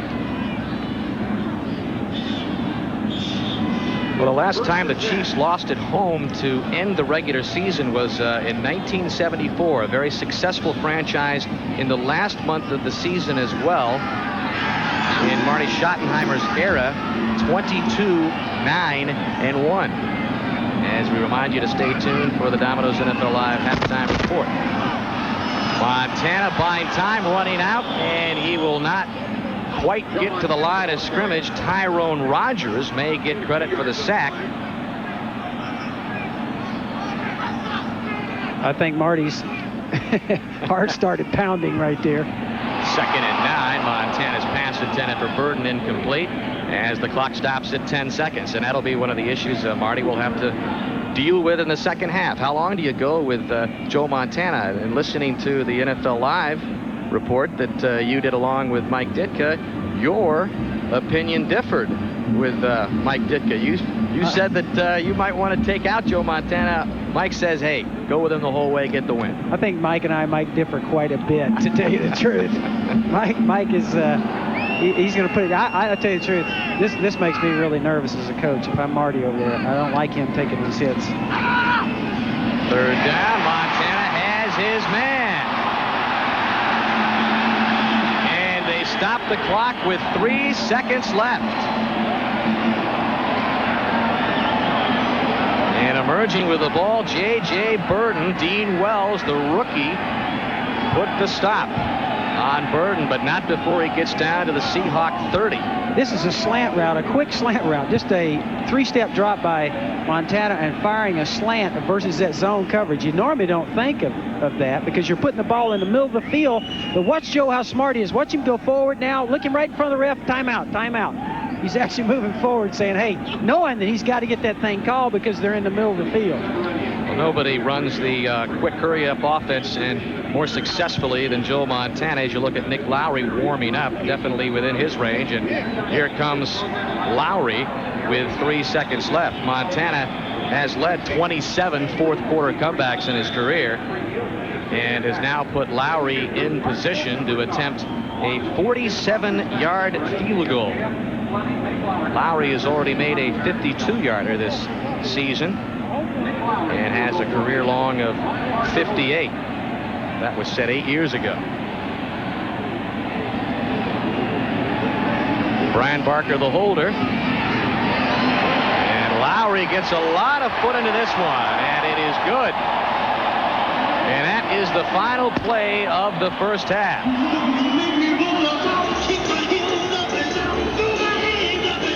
Nick Lowry's 23rd field goal of the season has given the Chiefs a 27-10 lead. I tell you, a lot of games are won in this period right here, right before half, where you get a big emotional lift. That's what that was. They answered the touchdown with a big field goal. So the Chiefs will have the 17-point lead over Kansas City, and we will see if Marty Schottenheimer continues to go with the veterans, Joe Montana and Marcus Allen. That will be something to look for here at Arrowhead when Joe and I come back. But now let's step aside our NFL Live Domino's Pizza halftime report and send it back to Jim Lampley. As the Chiefs appear to be rebounding from their doldrums last Sunday night in Minnesota. Well, they need a rebound, but I think the one thing they're doing, and I hope they keep Montana in there, let him keep sharp, let him keep doing the things they're doing, because Seattle's not a team you take lightly at any time. Rick Mirer is a good quarterback. He made a great play on a 2-yard touchdown pass. You didn't get a chance to see it, but I saw it. Scrambled all around, found the guy. These guys are still dangerous. I would keep Montana in there, pump it up, and then stick Craig in at the end. Mirer threw another left-handed pass today, too. Why not? Kansas City Chiefs on top of the Seattle Seahawks by a score of 27-10. And Joe Gibbs, it appears that Kansas City has pretty much gotten its goal. They wanted to get back on track, especially offensively. Joe Montana talked about the rhythm, and he was in the early rhythm when they got on the scoreboard to Willie Davis. He's got a rhythm going. I'll tell you, he's thrown this way, that way, every way. Joe's been particularly sharp the first half. The numbers for Montana, 17 of 25 for 194 yards, and Davis, the touchdown there, 3 catches for 55 yards, and then a guy who has really made a living in the NFL blocking punts, his 11th career, Albert Lewis, and got the touchdown to boot, his 2nd career. Well, I'll tell you, Albert Lewis told us, he said, listen, he said, getting Marcus Allen and Joe Montana has rejuvenated my career. This guy's 33 years old. He said, getting those older guys and seeing the excitement and fun they have has got me excited about football again. And the Coors Light halftime statistics, and pretty much right down the line the advantage for the Chiefs, especially in the possession department. Yeah, possession and first downs. If you look at that, Kansas City 18-5. I tell you, it's been a pretty solid performance by Kansas City, and they definitely have the upper hand in stats, almost doubling what Seattle's done so far. And that guy right there has been particularly sharp and responsible for a lot of those yards. Seattle will receive the kickoff from Nick Lowry, and we may have a chance to see Michael Bates, the kickoff return man for the Seahawks, the bronze medalist in Barcelona in the 200 meters. Bates comes up running at the 6, and he gets hit hard at about the 25. You've really got to respect him, Dan. Most track guys, you don't picture them being very tough. Everybody on that team said this guy's tough. And by the way, he said he's excited about, he wants to stay alive for those 96 Olympics in Atlanta. He's excited about getting a chance to run again. And yeah, I wasn't too sure that Michael Bates would set his sights on Atlanta, but he says he has. And we look at the improvement in the points per game for Seattle last year, an NFL low 8.7 for a 16-game schedule. The point total up as well as the yards per game. But Seattle and Rick Mirer have been kept in check pretty much this game, as Mirer went to Brian Blades. That would have been the record breaker for Brian Blades, who needed 5 catches coming into this game to break Steve Largent's record, but the record will have to wait. Yeah, that was an awful throw. That thing got high, and Rick let that one get away from him totally. Well, we mentioned also at the top of the game Rick Mirer making a bid for Rookie of the Year honors on offense. Jerome Bettis, the Rams running back, and his former Notre Dame teammate, also with a shot at that honor, as we see John L. Williams and Reggie Brooks can't be discounted for Washington, another Notre Dame alum who's had an excellent season, but Mirer expected to pick up Rookie of the Year honors. Can you imagine Notre Dame, the players that they've had there and the ones that have come out, Brooks and Myers, and they just keep right on ticking, huh? Got some talent. And a Kansas City Chief shaken up, Dan Saliamua, being helped off the field. Saliamua made the Pro Bowl as a first alternate. I think Kansas City's kind of answering on the stopping the run here. Done a pretty good job, with the exception of that big run by John L. They've been pretty solid. 3rd down and 9. Mirer from the shotgun. And he was looking for Doug Thomas, and it was overthrown. Thomas covered pretty well by Eric McMillan, and McMillan is one of those signees by the Chiefs this week to try to bolster an injured defensive secondary. McMillan was signed this week. He's the former Jet and the former defensive Rookie of the Year. I think this ball just gets up again on Rick. He's getting the balls high today. He's had a couple of those throws. The last 2 have been very high, off the mark. Rick Tootin. High spiraling kick, and that drives Hughes back to the 15. Across the 30, and Michael Bates made the special teams tackle on Hughes. And if Michael Bates hadn't been able, Bates may have had a chance of breaking one. 55-yard punt. Watch him cover this thing now, Michael Bates. Watch the speed right here. And then when he gets over, a little shot there, spin, and watch him, his hand come down over the top and try and strip that ball. That is a great job by Bates in that case. Somebody's been working with him a little bit on his tackling, too, trying to strip the ball. That was a very alert play there. Special teams tackle number 21. I believe that ties Sam Merriman's record in the Seattle record books, set back in 1984 when he had 21 special teams tackles. Montana to the air, over the middle, and he's got Burden for the first down.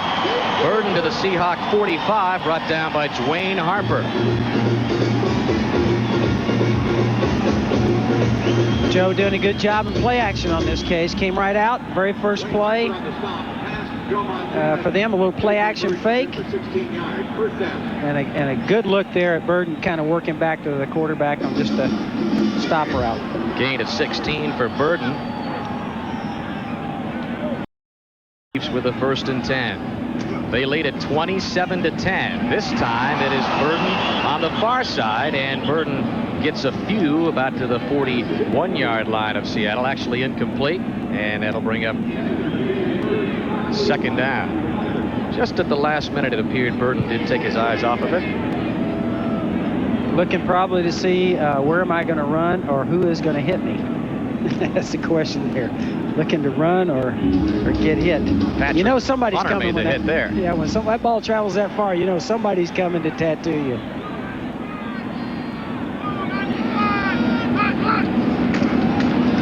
And this is McNair. And McNair corralled by the Tez. A tackle for a loss by Cortez Kennedy. Dallas out in front of the Giants 13-7 in the 3rd.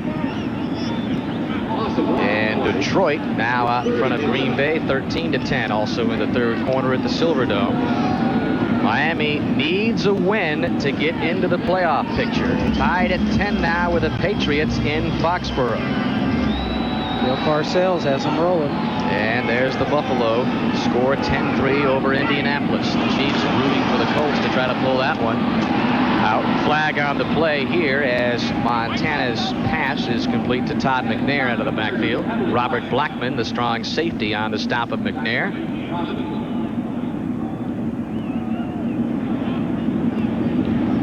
That was a good job by Seattle. They came with the blitz there in real long yardage, and Montana just dumped the ball off. They did not have it blocked. So that was a good call by Seattle, blitzing him in long yardage and just making him throw the ball short. Offsides, defense, middle of the line, 5 yards, still 3rd down. Was he drawing offsides here? Yes, I think he was. I think definitely Kansas City flinched on that. And I think that's what Tom Flores is saying right there. He had a good view of that from his side. Watch the tight end on that side. See that little flinch by the offense? Hey, that's illegal. You can't do that. Matter of fact, the defense can get a little jump like that and come back, but the offense can't. It appeared that that was Keith Cash, who may have moved prematurely. 3rd down and 6 for Montana.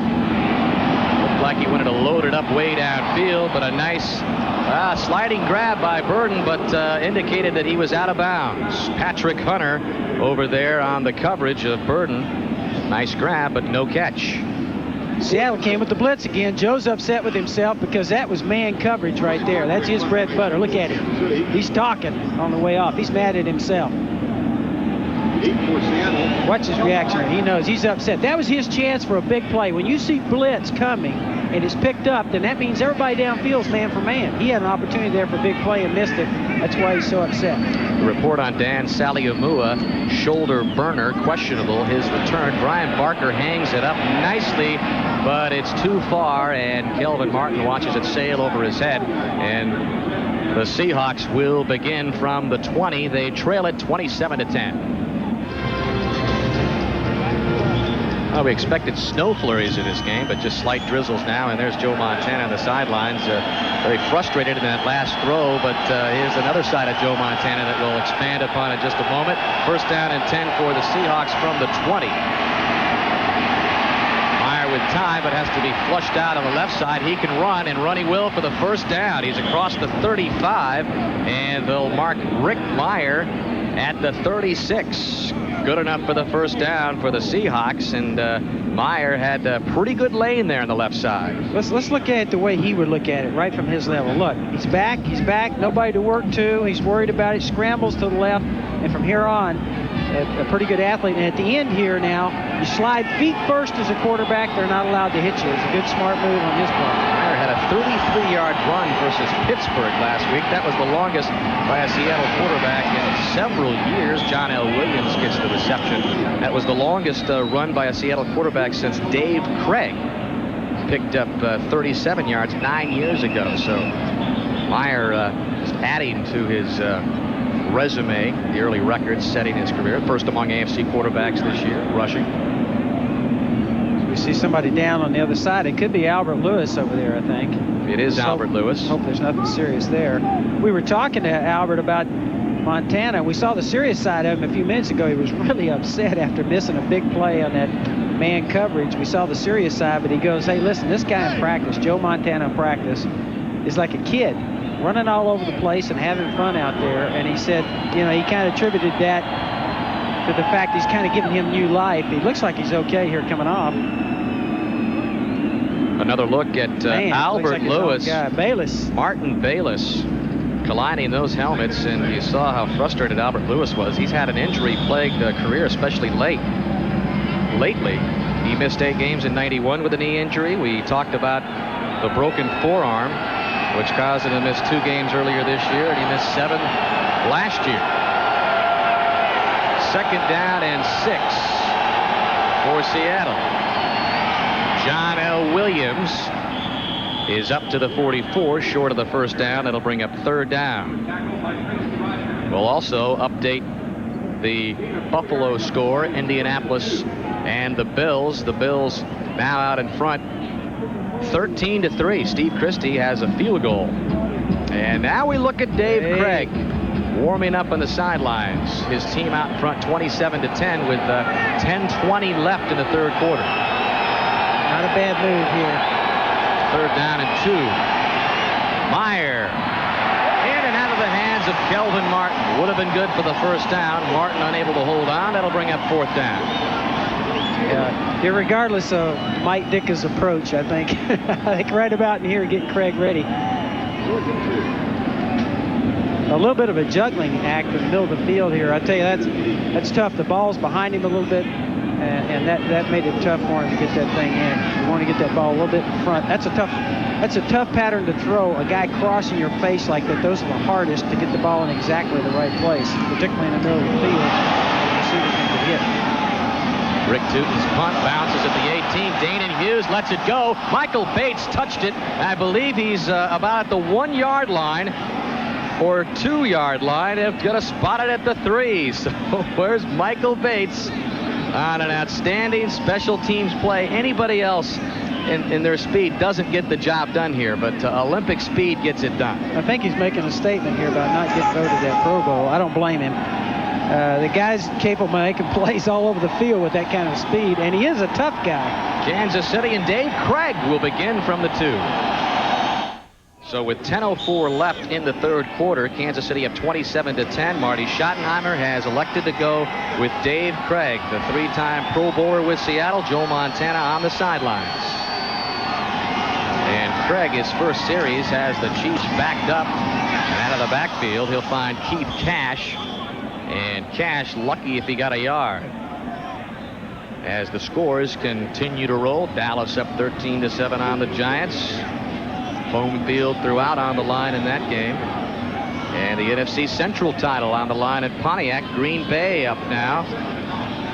And Miami has to win to get into playoffs. Patriots giving all they can handle at Foxborough, and the Bills up 13-3 on the Colts. Yeah, I don't think that score had anything to do with Marty Schottenheimer's decision here. I just think he felt like it was time. I think it's a good decision. Hey, Joe Montana's been sharp. Get him out there and let Craig go in. Second down and 10. Craig to the air again, and again intended for Keith Cash, incomplete. That'll bring up third down and 10. Rod Stevens on the coverage. In the first meeting about a month ago when Seattle beat Kansas City 31, Kansas City beat Seattle 31-16 at the Kingdome. Dave Craig did not play in that game, so this is the first time that he's faced his former teammates this season. I'd say this is not the place that you want to go in as a quarterback. Everybody out there, any of the young quarterbacks, you don't want to go in on the 2-yard line looking at 98 yards down the field. This is a tough situation for Dave Craig. Third and 10. There's an update from the Hoosier Dome. 16-3 now. Bills up. And Craig's pass intended for Willie Davis, incomplete. Carlton Gray on the coverage. And a flag has been thrown.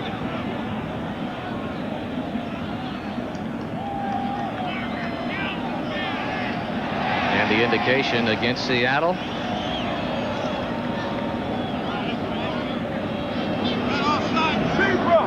Offsides, number 75 defense, 5 yards, still third down. Well, that is Michael McCrary, and that'll give Craig and the Seahawks, or rather Craig and the Chiefs, a little breathing room. Third down and 5. Yeah, because I tell you, that's one place you do not want to punt from, the 2-yard line. You don't even have enough depth in there to punt from normally you're 15 yards back. That would have been a tough situation. So that was a big play there. I know Coach Flores is upset about that.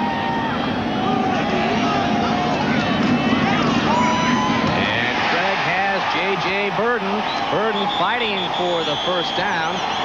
Needed to get up to the 13. And it'll just be a matter where they spot it. Tom White indicating that Kansas City has picked up the first down. So Dave Craig gets the job done. JJ's popping his head. He says, hey, what happened on that? I attracted a lot of people. Watch the people coming from the inside now. The linebackers, the corners, everybody. Look at this. 1, 2. JJ took a shot or two. Well, the old adage, Joe, is that you need 2 quarterbacks to survive, to get into the playoffs and go anywhere. Dave Craig has proved to be an admirable backup for Joe Montana. And on first and 10, swings it out to Ernie Thompson, and Thompson diving for first down yardage. He's across the 25, another Chief first down, but this is the 12th game of this season that Dave Craig has made an appearance, and he also relieved Montana last week in the fourth quarter. That was late in mop-up duty, but Dave Craig has seen significant action this year. There's Cortez Kennedy getting his normal dose of 2 guys, but still got some pressure in there. I'd say that sometimes is the biggest decisions for an owner to spend money as a backup quarterback, because it costs a lot of money. But they're some of the best investments I think you could ever make. Hey, Doug Williams with us. We would have probably never won a Super Bowl if we don't have Doug Williams as a backup quarterback. Dave Craig getting some reps and finds finding Tim Barnett. Barnett, another Chiefs first down. He's across the 40. Dwayne Harper made the stop on Barnett. There's such an investment in quarterbacks, Dan. You know, we were talking about Rick Mirer coming in late. As we take a look at the route here, just a simple out route. Rick Mirer comes in late, missed all kinds of work as we talked with Tom Flores, and it was hard to get him caught up. Now, you can imagine all the investment that you've got in a quarterback, and you need to start from day one with him. You need to have a guy like Dave Craig that's been around, sitting there with the ability to go in if you're making a run for the playoffs, which the Chiefs are. Talk about two experienced quarterbacks as well, as we look at Todd McNair. But Montana in his 15th season and Dave Craig in his 14th season. So it's not like if Montana gets hurt, you go with a guy that's has some talent. But not only does Dave Craig have talent, he's got the experience of 14 seasons. And who knows where he's going to end up next year with the emergence of Matt Blunden, the rookie. As you look at Montana's postseason career numbers. So this indeed could be Dave Craig's final season in Kansas City. A loss by McNair, second down and 12. Bernie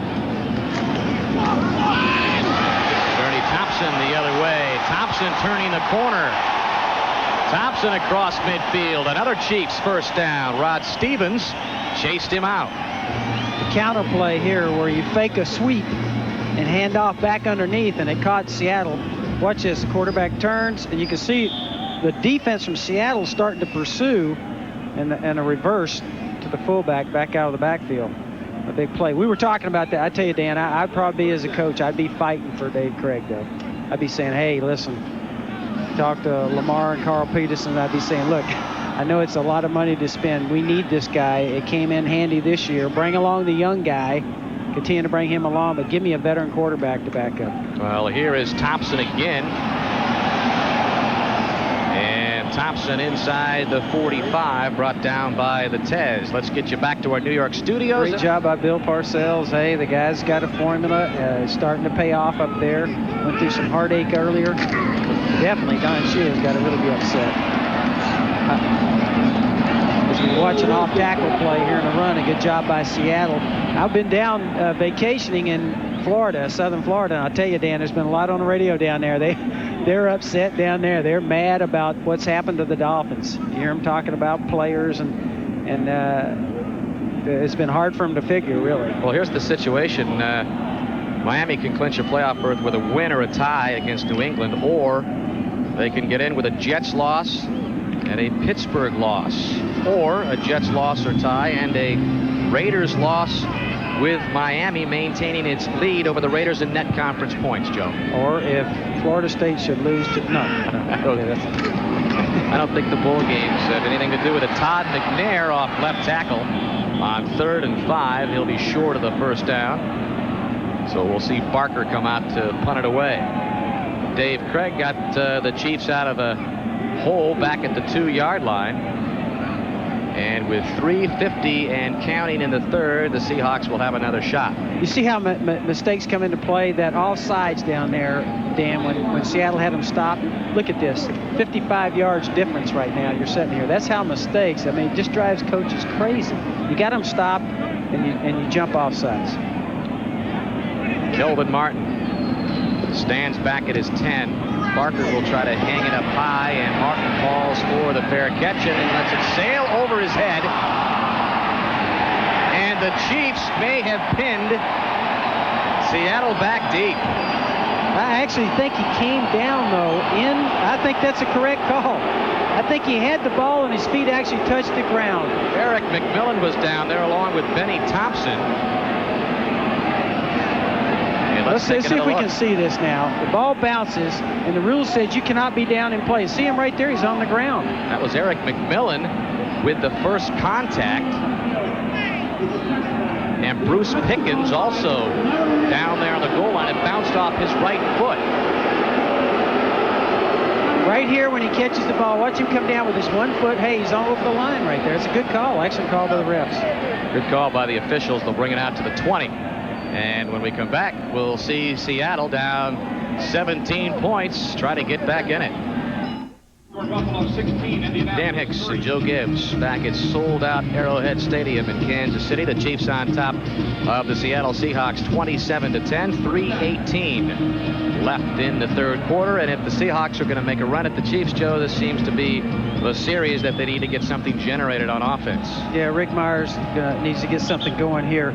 You know, we were talking to Rick and the coaches, and they feel like that offensive line has been one of the keys to helping Rick. And they have two players in there, Heck and Brills, that are potential free agents in some way or another that they don't want to lose this next year. That offensive line has opened up holes, which has produced back-to-back 200-yard rushing games the last two games for Seattle. And Michael Bates has his first career reception. He finally gets a touch of the football. Coach Flory said we put him in on a couple of these sets. That's one of them. And we tried to get him some things just like this little hitch route. He could be dangerous with this. You can imagine trying to tackle him, a world-class sprinter, if you miss. And Kansas City did a good job getting over there. But they've been trying to get him the ball in several of these formations and not been able to do it. He's in the plans next year as a wide receiver for Seattle. His first career catch, John L. Williams on second down. Williams probably lost a yard. He'll get no better than the 25 brought down by Lonnie Martz. Well, the Chiefs' playoff possibilities, if the Bills beat the Colts. Joe, you getting all this? 32 total combinations possible if the Bills beat the Colts. Now, I don't have a photographic memory, but we were talking to a couple of the guys down there, and they claim Joe Montana does. Maybe he could get this. I couldn't. Yeah, Joe could decipher this. New York Jets, New England, Denver, and Cleveland win. Chiefs play the Jets. Shotgun, third down, Mirer. And Kelvin Martin has the first down for Seattle. Big catch by Kelvin Martin, the former Dallas Cowboy. We were talking to Rusty Tillman, and he was making that point about Montana here as we look at a couple of guys on the field, and he said that, you know, Joe, according to Paul Hackett, who works with him, says he does have a photographic memory. And after looking at that playbook of 106 passes going into this, I don't think there's a quarterback I could have coached that could have done a good job of operating that thing with that many plays in it. First and 10. Mirer lobs it across the middle to Farrell Edmonds. And Edmonds attracts a crowd in a hurry. Tracy Rogers was there first to meet him. But Seattle had the back-to-back rushing games, over 200 yards the last 2 weeks. And with Vaughn a little bit banged up, Myers had to improvise, mostly from the air, to get any yardage for Seattle. Yeah, and Farrell Edmonds here, Coach Flory said he was one of the keys to the running game. The reason why he picked up, he's able to block linebackers on the edge for the running game, block those outside linebackers. He attributes Farrell Edmonds' blocking abilities to the Seahawk success on the ground as of late, and I believe that was Brian Blades, and indeed it was, and Brian Blades has now broken Steve Largent's single-season receiving record of 79, set back in 1985, reception number 80 for Brian Blades in his 6th year out of Miami, having the best season of his career, and caps it off with a nice milestone here in the final game of 93. This is a little option route to Brian where they bring him in motion behind the tight end, the two tight ends, let them clear out, and then he can go anywhere he wants to go. It's hard to defend that route. Third down and 4. Myers got Kelvin Martin, and he's into Chief territory, and another Seattle first down. And time winds down in the third quarter. A flag has been thrown back at the 32. I think they may have roughed Rick Mirer on that. Matter of fact, he turned to the referee and called it himself afterwards. See, he agrees. They hit me late. Let's see what happens. In the face. You cannot go to a quarterback. You cannot go high into a quarterback. Personal foul. Nothing the passer. Number 92. Hit to the head. 15 yards will be tacked on. We'll extend the period for an untimed down. First down. Darren Mickle picks up the penalty. The first thing you tell your players, look, the one sin in the NFL is hitting the quarterback either low or high. You cannot do that. In that case, he went to his head. He got called. End of the third quarter in Kansas City. The Chiefs up 27-10. Right back after these messages from your local station. Back in Kansas City, Kansas City had the 27-10 lead at halftime, and after a scoreless third quarter, the score remains 27-10. And a look at the stats through 3 quarters. A whopping 23 first downs to 8, and the other big difference is in the passing yardage. Rush is not off that much. But I tell you, Seattle is making.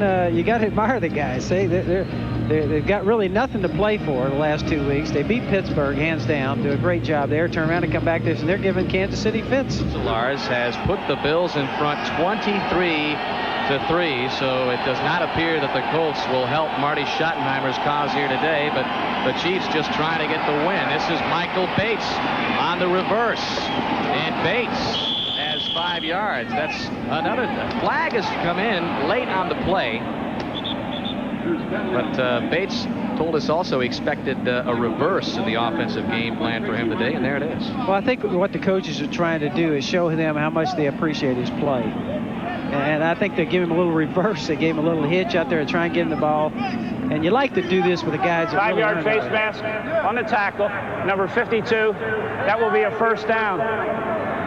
Watch the way he finishes this run right here. Watch him. I mean, he's got his head down and going forward. I mean, the guy's not afraid of contact, and you get the face mask there at the end.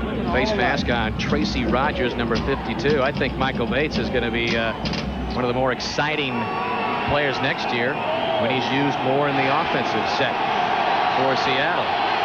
First down and 10 for the Seahawks. Ball at the Chief 24. Play action to Williams. Out of the backfield, Johnson. And Johnson inside the 20, down to the 16. We've just started the fourth quarter here at Arrowhead. Let's go to New York. And indeed they are, Jim. And Kansas City up 27-10. And this is John L. Williams inside the 10. And that will bring up first and goal for Seattle. I tell you, we've been well conditioned at Lambeau Field for cold weather. We're ready for them. And we have not been sitting in that warm booth, such as Jim and our buddy Ditka. Joe Gibbs taking a late shot at Ditka back in the studios. First and goal for the Seahawks. They trail it by 17. And a fumble by Williams. That was close to whether he was down or not. Let's see what the referee said. Nope. And they say the Chiefs have recovered the fumble by John L. Williams. All right. John L., were you down or not? Up inside. Really has the ball in good position there. It's out. I think it's a good call. His knee was not down. That's a good call. Williams coughs up the football, and all of a sudden Seattle's drive has come to a quick end, and they could have used a touchdown here. John L. Williams has just fumbled for Seattle, the ball at the 4-yard line, so Dave Craig once again backed up. He's saying, what's the deal here? I get the ball at the 2 and I get it at the 4.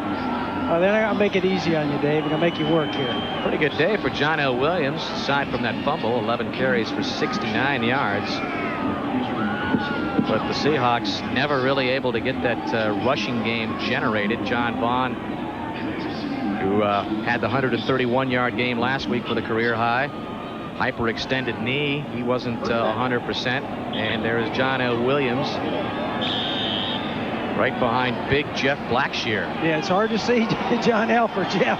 Jeff kind of covers the whole screen up there. That's the kind of guy you want to be running behind. Big guy. Craig and the Chiefs at the 4. And Craig looking for Tim Barnett, incomplete. And Dave Craig, who took every snap as the quarterback last season for the Kansas City Chiefs. He led the team to a 10-6 record, got them into the playoffs. But Kansas City losing in the first round to San Diego. I think only one playoff victory so far, with Marty. 1-3 in the playoffs. 1-3 in the playoffs, and he says, hey, that's something we want to. That's why they went out and got that guy right there. Well, at the Hoosier Dome, another backup quarterback is in. Frank Reich has replaced Jim Kelly. And this is John Stevens. And he's brought down by Rod Stevens. And been a disappointing ending here for Seattle if indeed they end up on the short end of this score. They really wanted to end the season with 2 straight wins. Tom Flores, the 2-14 mark last year, 6-9 coming into this game. Big series right here, though. If they stop them right here, this punt is going to give them real good field position here. It's a big play. Greg, quick slanting pattern, and Barnett not able to hold on. Craig, the pass a little bit behind. Yeah, I think it was a little bit on his hip. It's a combination. You see Dave's upset with himself, and it could have been caught, but it would have to be a heck of a catch. This again is that slant from the outside, and Seattle was laying back. They had a good chance at that. I think Dave is upset that he missed that. Craig just missed one there. Albert Lewis blocked one of Rick Tootin's punts, and the Seahawks would like to get a quick touchdown here as Barker is backed up in his own end zone. See, he doesn't have 15 yards to work with here. Able to get it off, and a pretty good kick. Kelvin Martin begins at the 46, 40, and inside the 35, so pretty good field position for Seattle. They have 12 minutes and 14 seconds to work with, but they trail it by 17. Well, some of the 77,000 here at Arrowhead Stadium have gone home, thinking that the Chiefs' 27-10 lead is safe with 12 minutes and 14 seconds left. But Seattle in good field position here at the Kansas City 32, first down and 10. Williams and Johnson in the backfield behind Mirer. Paul Green, the tight end, in motion to the near side. Mirer pumps once. He's looking for Michael Bates. Bates got tangled up with Bruce Pickens, and a flag has been thrown, so maybe Michael Bates was interfered with. Yeah, I think that was what that was. You saw Rick Mirer go back, and it was a pump and go. He gave that little pump like he's going to throw the out route, and I think Pickens just reached out and grabbed the receiver because I think he was beat. It was a smart play on his part. Illegal contact, number 39 defense. That will be 5 yards from the previous spot. First down. Okay, let's watch a little pump. See that little pump fake? And Pickens comes up and makes the hit there. Now, if I was coaching that, I would have said to the receiver this: look, when a guy is off of you that far, you got to make more of a fake. A little quick pump fake like that does not work. In other words, he needed to sell that a little more and get Pickens up. Then he could have gone by him. He rushed that a little bit.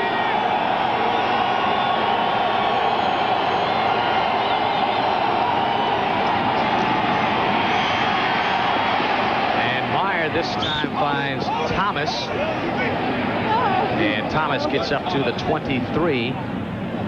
It's not been a good clean passing game for Mirer. In other words, he's back there many times. There's nothing to work, and he winds up scrambling around. These are kind of broken routes here. And it'll bring up second down and 6. You see Bruce Pickens there on the coverage of Thomas early on, and Pickens, another one of those defensive backs acquired by the Chiefs. He was picked up a couple of weeks ago, spent his first 5 games with the Falcons, traded to the Packers, but they released him, and he's now with the Chiefs. This is John L. Williams breaking into the clear for the touchdown.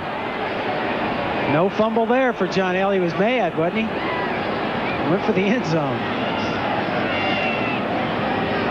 It's the 3rd rushing touchdown of the season for John L. Williams, 4th overall. Well, this is one of the things that Kansas City said they've got to do is stop the run. We were talking to their defensive players, Albert Lewis and people like that, and they said, hey, we cannot afford to let people run on them. And they've been doing a pretty good job up until 2 big runs by John L. This is the second one. That one good for 23. John Casey has a chance to bring the Seahawks within 10. And he does it. I always used to laugh at our defensive coaches. You know, they would always come up with those big rushing yards. They say, well, it was just 2 big runs against us. I said, well, those count, don't they? John L's got 2 big ones. Well, the Seahawks now within 10 here, 27-17. You see how the score there, the big Buffalo lead over Indianapolis, and the Chief players looking across the sideline can see that score, Joe, very clearly. I think that's what's happened. Their intensity's dropped off here dramatically after they saw that score and saw what's happening. And I think Seattle's picked up and they've dropped off. John Stevens from the 9 bowls his way across the 25, fumbles the football, and Seattle may have recovered, and they do. Now, we just talked to Marty Schottenheimer, and he said, hey, we worked with Stevens on handling the ball on this kick returns as we got a scuffle going on the field here. And John Casey came up with a football, the kicker. Flags have been thrown as we take another look. Marty said we didn't rush him into it. We've been working with him, fielding him in practice. He'd spent a lot of time with him and felt very confident about him. And inexperience here winds up with a turnover. We have offsetting personal fouls. And here's Number Michael Bates 81 covering a kickoff. on Seattle. Actually, that was a great hit. Well, I guess Number he's 81 upset on about Seattle being kicked here. is disqualified. Number 46 on Kansas City is disqualified. Well, Michael Bates has been disqualified, and you got the scuffle with Thompson, and Thompson has also been ejected from the game. Offsetting penalties, and this was the knockout punch for both players. Now that's legal right there. So it has to be. It's the fight afterwards. Well, actually shoving him. Then there. Now that is illegal. I still hadn't seen anything from Michael Bates. No, Michael Bates I thought was trying to defend himself. I'm not sure Michael didn't get the wrong side of that one. It was all Benny Thompson putting a big hit on Bates, taunting him, and then rubbing it in. Here's See if we look. can follow it all the way through here. There's the initial hit. There's nothing wrong with that. Okay. A little scuffle. Still probably just going to be offset. And then right here, I think that is now that is an all-out fight by both guys. I'll say Michael Bates was after him here now, wasn't he? I have to say that here's Michael Bates just trying to defend himself. Yeah, he threw some punches. Yeah, you're not allowed to throw the punches. And you do have to keep your cool in that situation. But Benny Thompson really instigated it. But both players ejected. I think Michael's a little upset, too, about the frustration of everything that happens to him. And both special teams, great players, and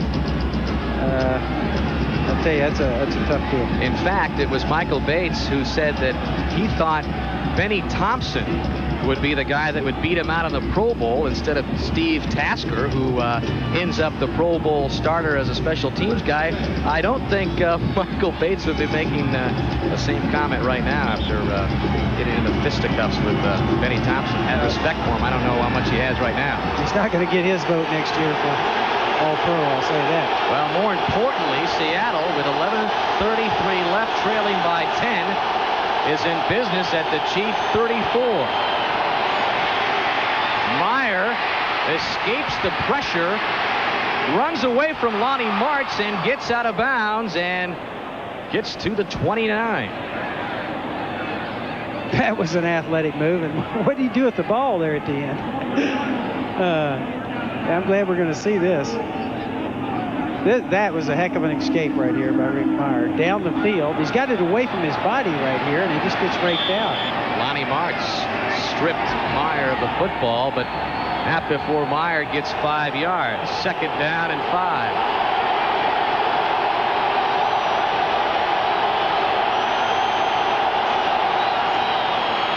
John L. Williams.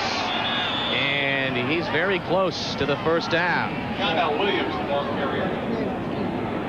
Rams and Bears just underway.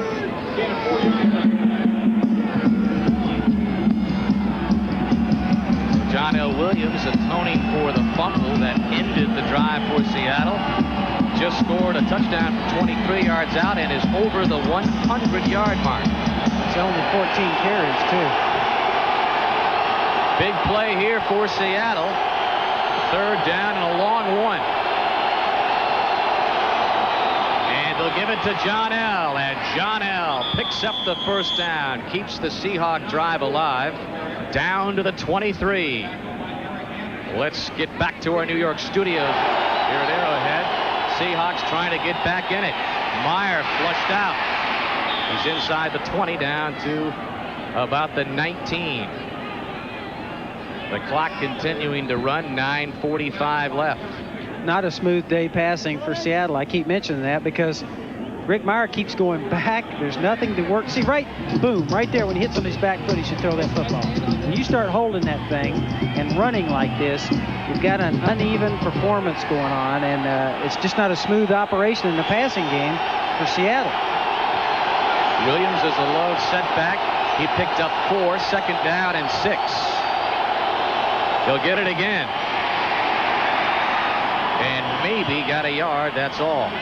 Dan Saliamua stopped him. Back to the scoreboard. See Detroit out in front of Green Bay in the 4th quarter. NFC Central Championship on the line there. Miami trailing New England in the 4th by a field goal. And Buffalo in command at the Hoosier Dome.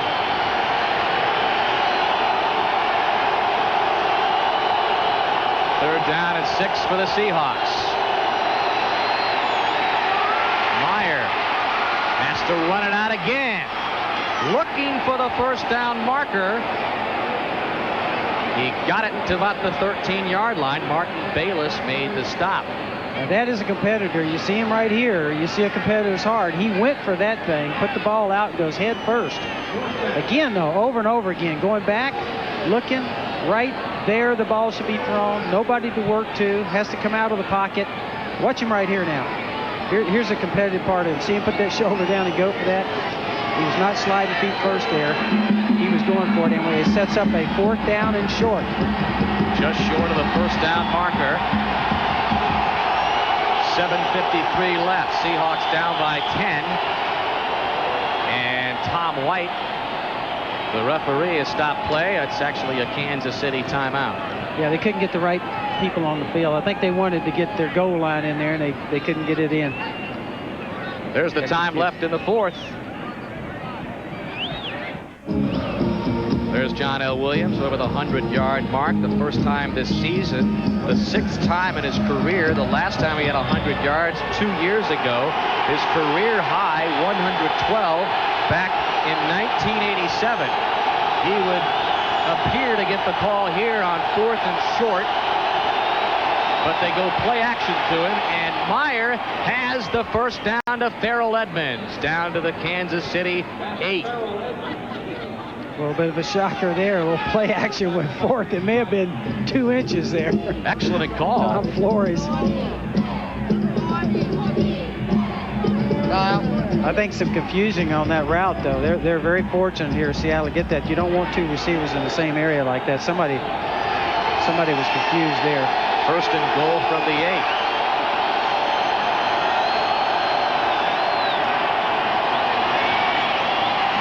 Looking for Kelvin Martin in the far end of the end zone, incomplete. Now that was a pump route. That's too close. You're not going to be able to get that kind of a route inside close. In order for that to be effective, the receiver would have had to drove the DB down inside and buy some time, because the quarterback runs out of time. With that quick of a fake and a pump on it, Rick Mirer could not have got the ball up and down in the time that it would have taken. Jay Taylor on the coverage. And for Taylor, it's his first start for the Chiefs. He has replaced Dale Carter, who's inactive, broke his arm in the 3rd quarter last week. Another one of the Kansas City defensive backs out of action because of an injury. John L. Williams on 2nd and goal. Gets it inside the 5. He's close to the 3. You like to see this happen to John L. I mean, here's a guy that normally gets stuck blocking for everybody else. And now he's getting a chance to run a little bit, and a heck of a job, too. He's had a great career. He's a heck of an athlete, but it's fun to see him get his opportunity in this game. John Vaughn, who had the impressive week last week, is out of action for the rest of this one. His shoulder pads were sitting on the bench, the sidelines a moment ago. 3rd down and goal. That's twice now that Kansas City's had a problem with substitution and had to call timeouts, had to burn timeouts themselves. It was a late substitution by Seattle, and I think that's what got them in trouble. 40-second timeout. the defensive coordinator for Kansas City, Dave Adolph, Schottenheimer's defensive coordinator in Cleveland, and the former defensive coordinator before arriving here of the Raiders. To do that, some kind of a rule change. 3rd down and goal. The ball at the 4-yard line for the Seahawks. 6.5 minutes remaining. Kansas City leads at 27-17. A touchdown here and an extra point would put Seattle within 3. Tom White is having some technical difficulties. Stadium clock, 6 minutes, 33 seconds. As he's had to take his entire microphone set off, reattach it. Tom Flores looking for his 100th win as an NFL head coach. Marty Schottenheimer looking for his 50th as the head coach of the Chiefs. More importantly, does not want to drop 2 straight heading into the playoffs. Seattle played the spoiler role last week against Pittsburgh and is looking for the same thing here today. 3rd and goal. Mirer on the run. Touchdown to Farrell Edmonds. A big play by Rick Mirer, again coming out of the pocket. He's had to do it all day long in this case, and that's the place that you get great plays out of your great players. That's 3rd down and 5. No tougher situation than that. And actually turns a broken play. Watch him go back here now. He cannot throw that on time, see? He's not set. And again, he's scrambling around, but by him scrambling and being the athlete he is, he buys time to get a guy open in the end zone. Well, we talked about how big John L. Williams has been as you look at the reaction from Mirer, but Farrell Edmonds, who has been blocking for John L. Williams, picks up just his 2nd touchdown of the season. John Casey tacks on the extra point, and Seattle is within 3. Kansas City thought they had this one in command, but it's turned into an interesting one. Back at Arrowhead Stadium, Kansas City up just by 3 points right now. And did Marty Schottenheimer pull Joe Montana just a little bit early? Pulled him with 10 minutes or so left in the 3rd quarter. Now, do you go back with Joe, or do you stick with Dave Craig? No, you don't go back with him. He didn't pull him too quick. Joe Montana doesn't play defense and doesn't fumble balls. I think Marty did the right thing at the right time, and I think they got to win the game certainly behind Dave Craig. They can do that, and Dave Craig has not had very good field position to work with. He's been back on the 4 and the 2, so I think it's a set of circumstances, and I think Coach Schottenheimer did the right thing. Montana 18 of 28 for 210 yards, a touchdown pass and an interception. The Seahawks have all 3 of their timeouts left. John Stevens has it at the 6.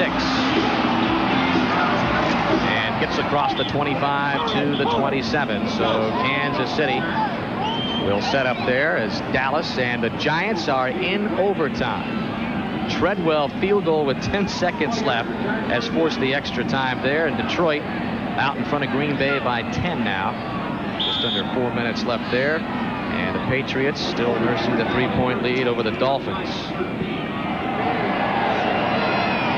Buffalo on its way to a win in Indianapolis. Now here's where Kansas City needs to keep the ball for a while. Dave Craig, move them a little bit, get some first downs, eat the clock up, finish this off. Craig trying to swing it out to Todd McNair out of the backfield. That'll bring up 2nd down and 10. Well, it was Dave Craig just a couple of weeks ago who rallied Kansas City,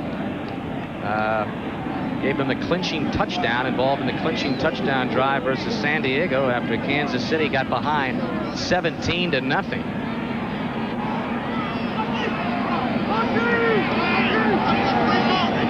And with 6:15 left, Kansas City trying to hang on to a 3-point lead. And this is McNair, right side, no gain. And the fans are booing the play calling of the Chiefs. Well, you don't like this if you're Marty Schottenheimer. You don't like seeing your team give up a lead like that a week before you go into the playoffs. But I think there's a lot of things that were going against them here.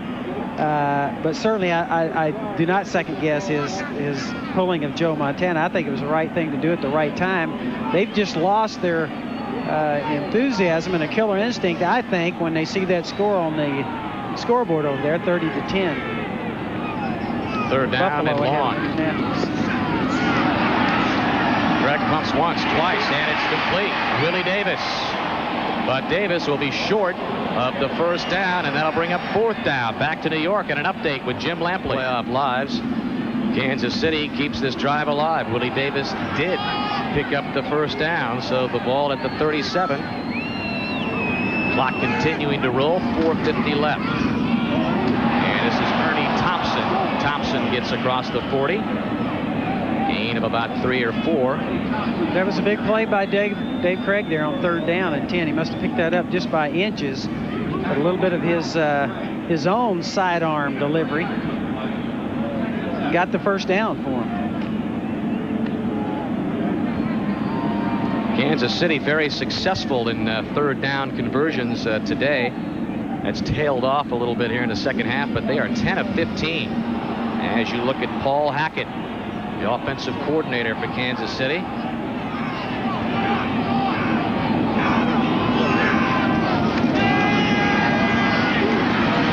Greg feels the pressure, but he's able to get rid of it. And Tim Barnett has another Kansas City first down. Jeff Bryant was applying the pressure on Dave Craig, but another clutch 14-yard connection.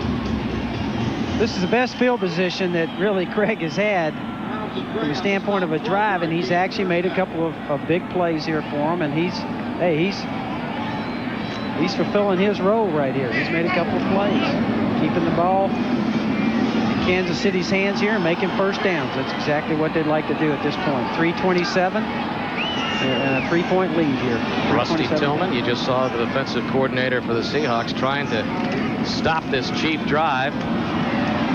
Up the middle is McNair. And the clock continuing to tick down to the 3-minute mark. Those are interesting shots there. Rusty Tillman, to me, the defensive coordinator, and going against Paul Hackett. You see Rusty there. These are some of the most valuable people in this league, some of the ones with the most knowledge, and these are the real chess matches. Rusty's making his call on defense, and Paul Hackett's upstairs making his on offense. Well, you mentioned the flu and cold bout that Seattle has fought. Rusty Tillman had pneumonia on Monday, but didn't even miss practice, did he? Yeah, coaches can't miss. That's part of the rule. Tom Forrest thought he might have to send him to the hospital. Second down and 8. Craig rolling to his right. Not able to get rid of it. Still on his feet, and he'll take the sack close to midfield. Jeff Bryant picks it up, his second of the season. Now, that was actually an excellent play. Watch at the end of this. Watch Dave Craig look down. All of a sudden, he's on the sideline. He knows he does not want to step out of bounds here. Watch him. He looks down right here, and he says, up, sidelines. The veteran quarterback, he comes back in bounds. It takes a couple of yard loss, but he kept that clock running. Excellent point. As Seattle uses one of its timeouts, the Seahawks with just 2 remaining now. And we'll remind you, coming up, was with the Raiders for 12 seasons, picked up 2 Super Bowl titles, and now in his second year as head coach of the Seahawks, trying to end the '93 season on a positive note. I wish they'd have lost that one in '83. That would have helped me a little bit. Super Bowl 18? Redskins. I would have had another Super Bowl win. Third down and 11 for the Chiefs. Ball just across midfield. Seahawks showing blitz. Craig backpedals and looks for Willie Davis. Davis unable to catch up to it, and that'll bring up fourth down. The Chiefs will punt, and the Seahawks will get a chance to make it even more interesting. Now, you saw Joe Montana get upset when he had man coverage. Now you see Dave Craig. That's when a quarterback's eyes get big. They get big when he sees, and watch his reaction here. When they know it's man coverage, and I got him locked one-on-one, and I get the protection, and he moved around there to give himself a chance, that could have been a big play. That's when quarterbacks get excited. Both ways. You're either going to get hit real hard, or you're going to give a chance for a touchdown on the blitz. Barker's punt is a beauty. Drives Martin back to the 3, and he'll elect to bring it out. at the 9-yard line. Maybe they'll spot it at the 10, and a 46-yard punt, 6-yard return, and Rick Mirer with a chance to bring back the Seahawks in the fourth quarter. That's a bad decision right there. You stand on the 10, you did not back up. Do not field the ball back in there on the 5. Let it go, you got it on the 20. Yeah, and give Rick Mirer another 10 yards to work for a field goal. That's a bad decision. I admire his courage, but not his smarts. And that perhaps he saw something that we didn't on the field. Maybe there was an opening, but all Martin was able to do was get it to the 10, so 90 yards for Rick Mirer, and this is the most noise Arrowhead Stadium has mustered in a while. Mirer on the run, stripped to the football, it's loose, and I believe the Chiefs have recovered. Yes, they have at the 11. Tim Newton made the recovery.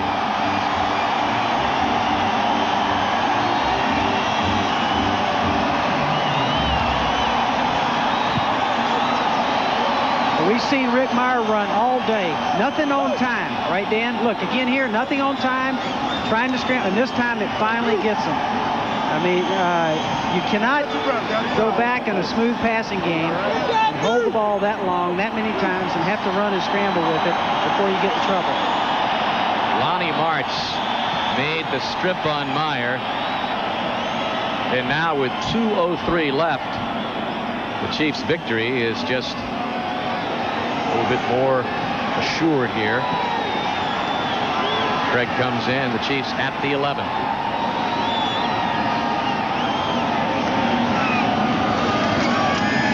And McNair inside the 10, driving all the way down to the 7. Another flag has been thrown in as we've reached the 2-minute warning.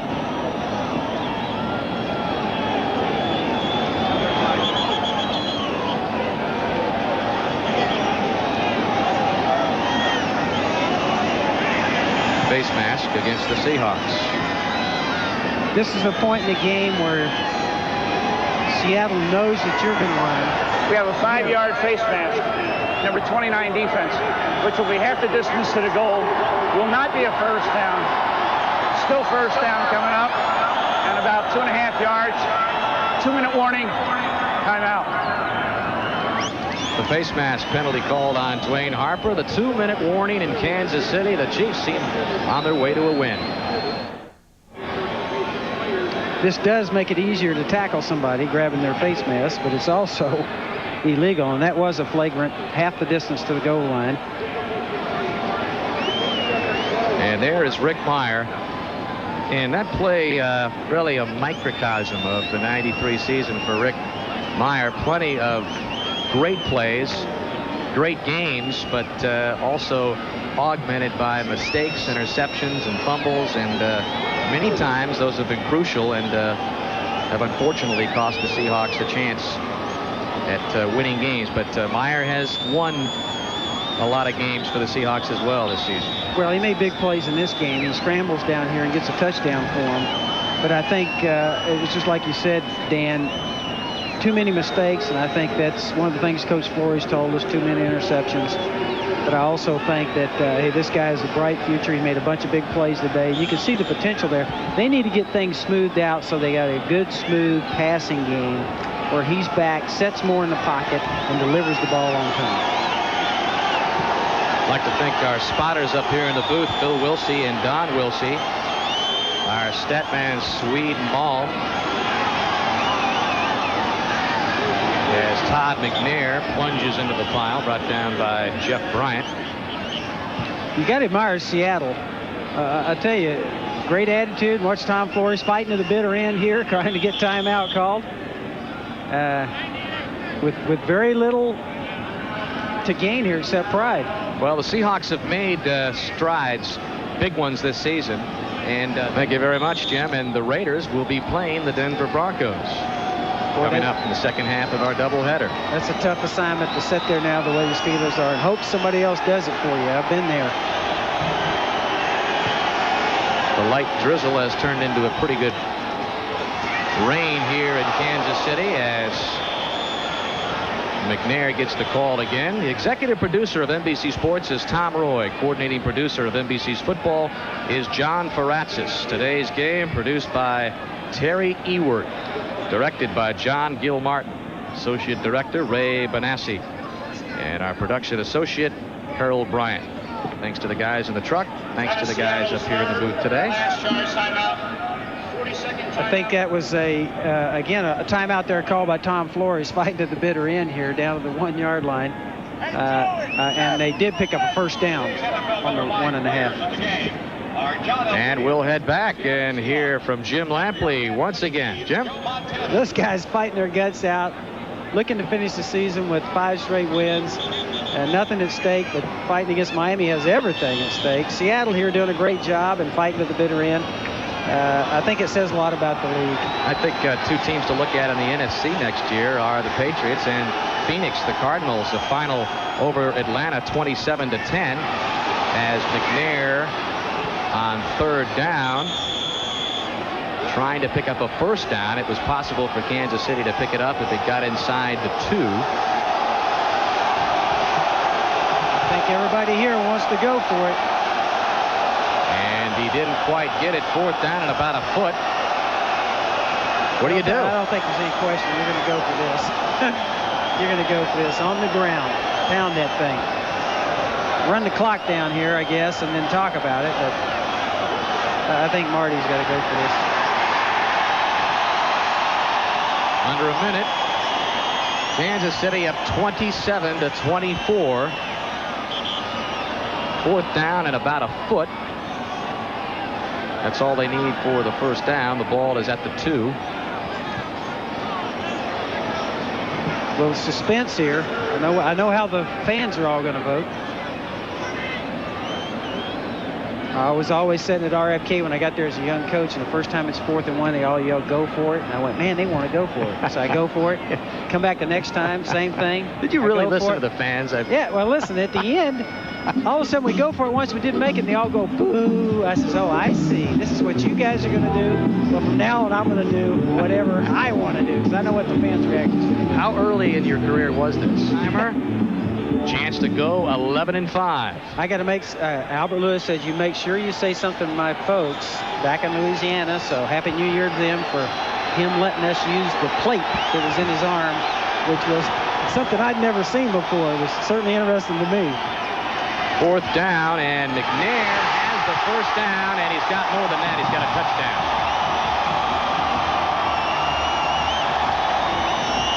McNair's 2nd touchdown of the game and of the season. Marty Schottenheimer makes the right call. He pulls Joe Montana. Like we talked about at the start of the show, as we see the replay, and a good job of blocking up front, and a good job of running. But Marty Schottenheimer makes the right call, I think. Pulls Montana. They go ahead and finish it off with Craig. He gets everything he wants out of this. He's got to be a pleased guy right now. Not only does he pull Joe Montana, we haven't seen Marcus Allen in there either. I think Marcus may have got a little bit of a... He did walk off the field earlier in the game. Yeah, earlier in the game. Feeling his wrist, but Marty Schottenheimer used the word prudent with us yesterday as we discussed this game. Prudent meaning he'll be prudent with his 2 veterans, Joe Montana and Marcus Allen, who have been instrumental in getting the Chiefs to what will be an 11-5 regular season mark as Nick Lowry tacks on the extra point to put the Chiefs up by 10. Off the embarrassing 10-6. I'm not so sure. I was going to tell Marty, 10-6 is only embarrassing if you're sitting at 10-6. Yeah, he looked at us and said, 10-6 is not good. Don't like that at all. It's only good if you're sitting there at about 8-5. Well, look at the Lions. They are the NFC Central champions with the victory over Green Bay. We just showed you the highlight of the Patriots taking a 27-24 lead. You can see the importance of home field right here on the screen. What do you think? Who's the best in the AFC? Buffalo clinches the home field. Can the Bills get back in it? 4th straight year, go all the way? I think you got to look strongly at Houston too. Even though I'm not going to bet on the run and shoot outdoors, this is their chance. I think they got to seize the opportunity. The tough thing here for Kansas City now, they're going to have to make a long run. I was never able to do it, Dan, in coaching any way but home field and playing at home. 4 times we get to the Super Bowl. All 4 times we were home field advantage, played everything at home, and that's the way to get there for us. We weren't able to do it any other way. Somebody always knocked us off. So you think that Kansas City does have the firepower to make it all the way, but the fact that the road will go through Houston and or Buffalo to get there is maybe a little bit too much for them to overcome? I think it's going to be tough. They're going to be an uphill battle. They got the tools. They got the right guy here, Joe Montana, to lead them. That was their goal early in the year. Bring in a guy. We've had a tough time in the playoffs, so how do you overcome that? Well, go out and get the best guy in the world in the playoffs. And his buddy, Marcus Allen, and make a run at it. I think it was smart on their part. I just think they got a tough job playing on the road. Well, Nick Lowry's kickoff, just a line drive. Seahawks return it to the 40-yard line. That was Rod Stevens on the return for Seattle.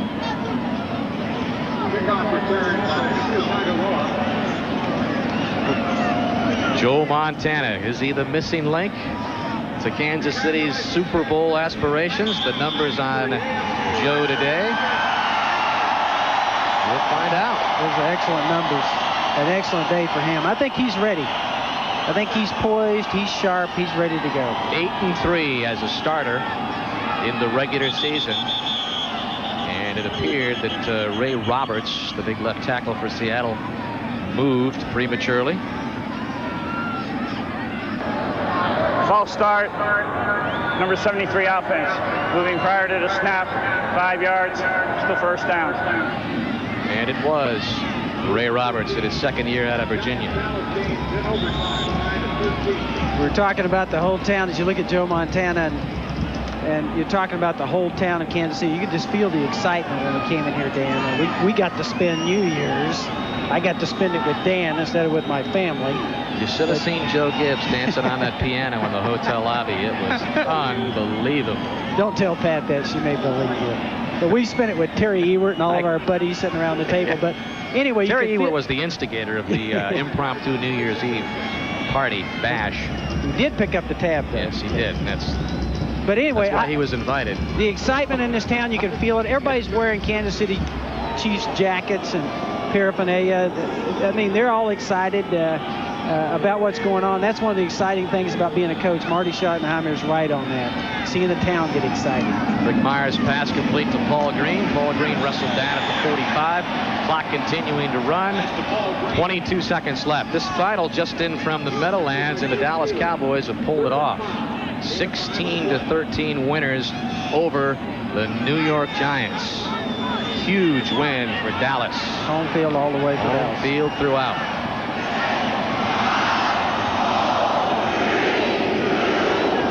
And Meyer's last pass, maybe of the 93 season, but there's 1 second left as he was looking for Kelvin Martin. Fans were counting it down. Well, we mentioned the fumble by Rick Mirer, which put an end pretty much to Seattle's chances here. Larry Kennan saying, put it up, Rick. We're going to get to test his arm strength right here. Watch this. He'll go for the end zone. He's had 13 fumbles and has lost 6 of those, so Rick Mirer will have one last chance.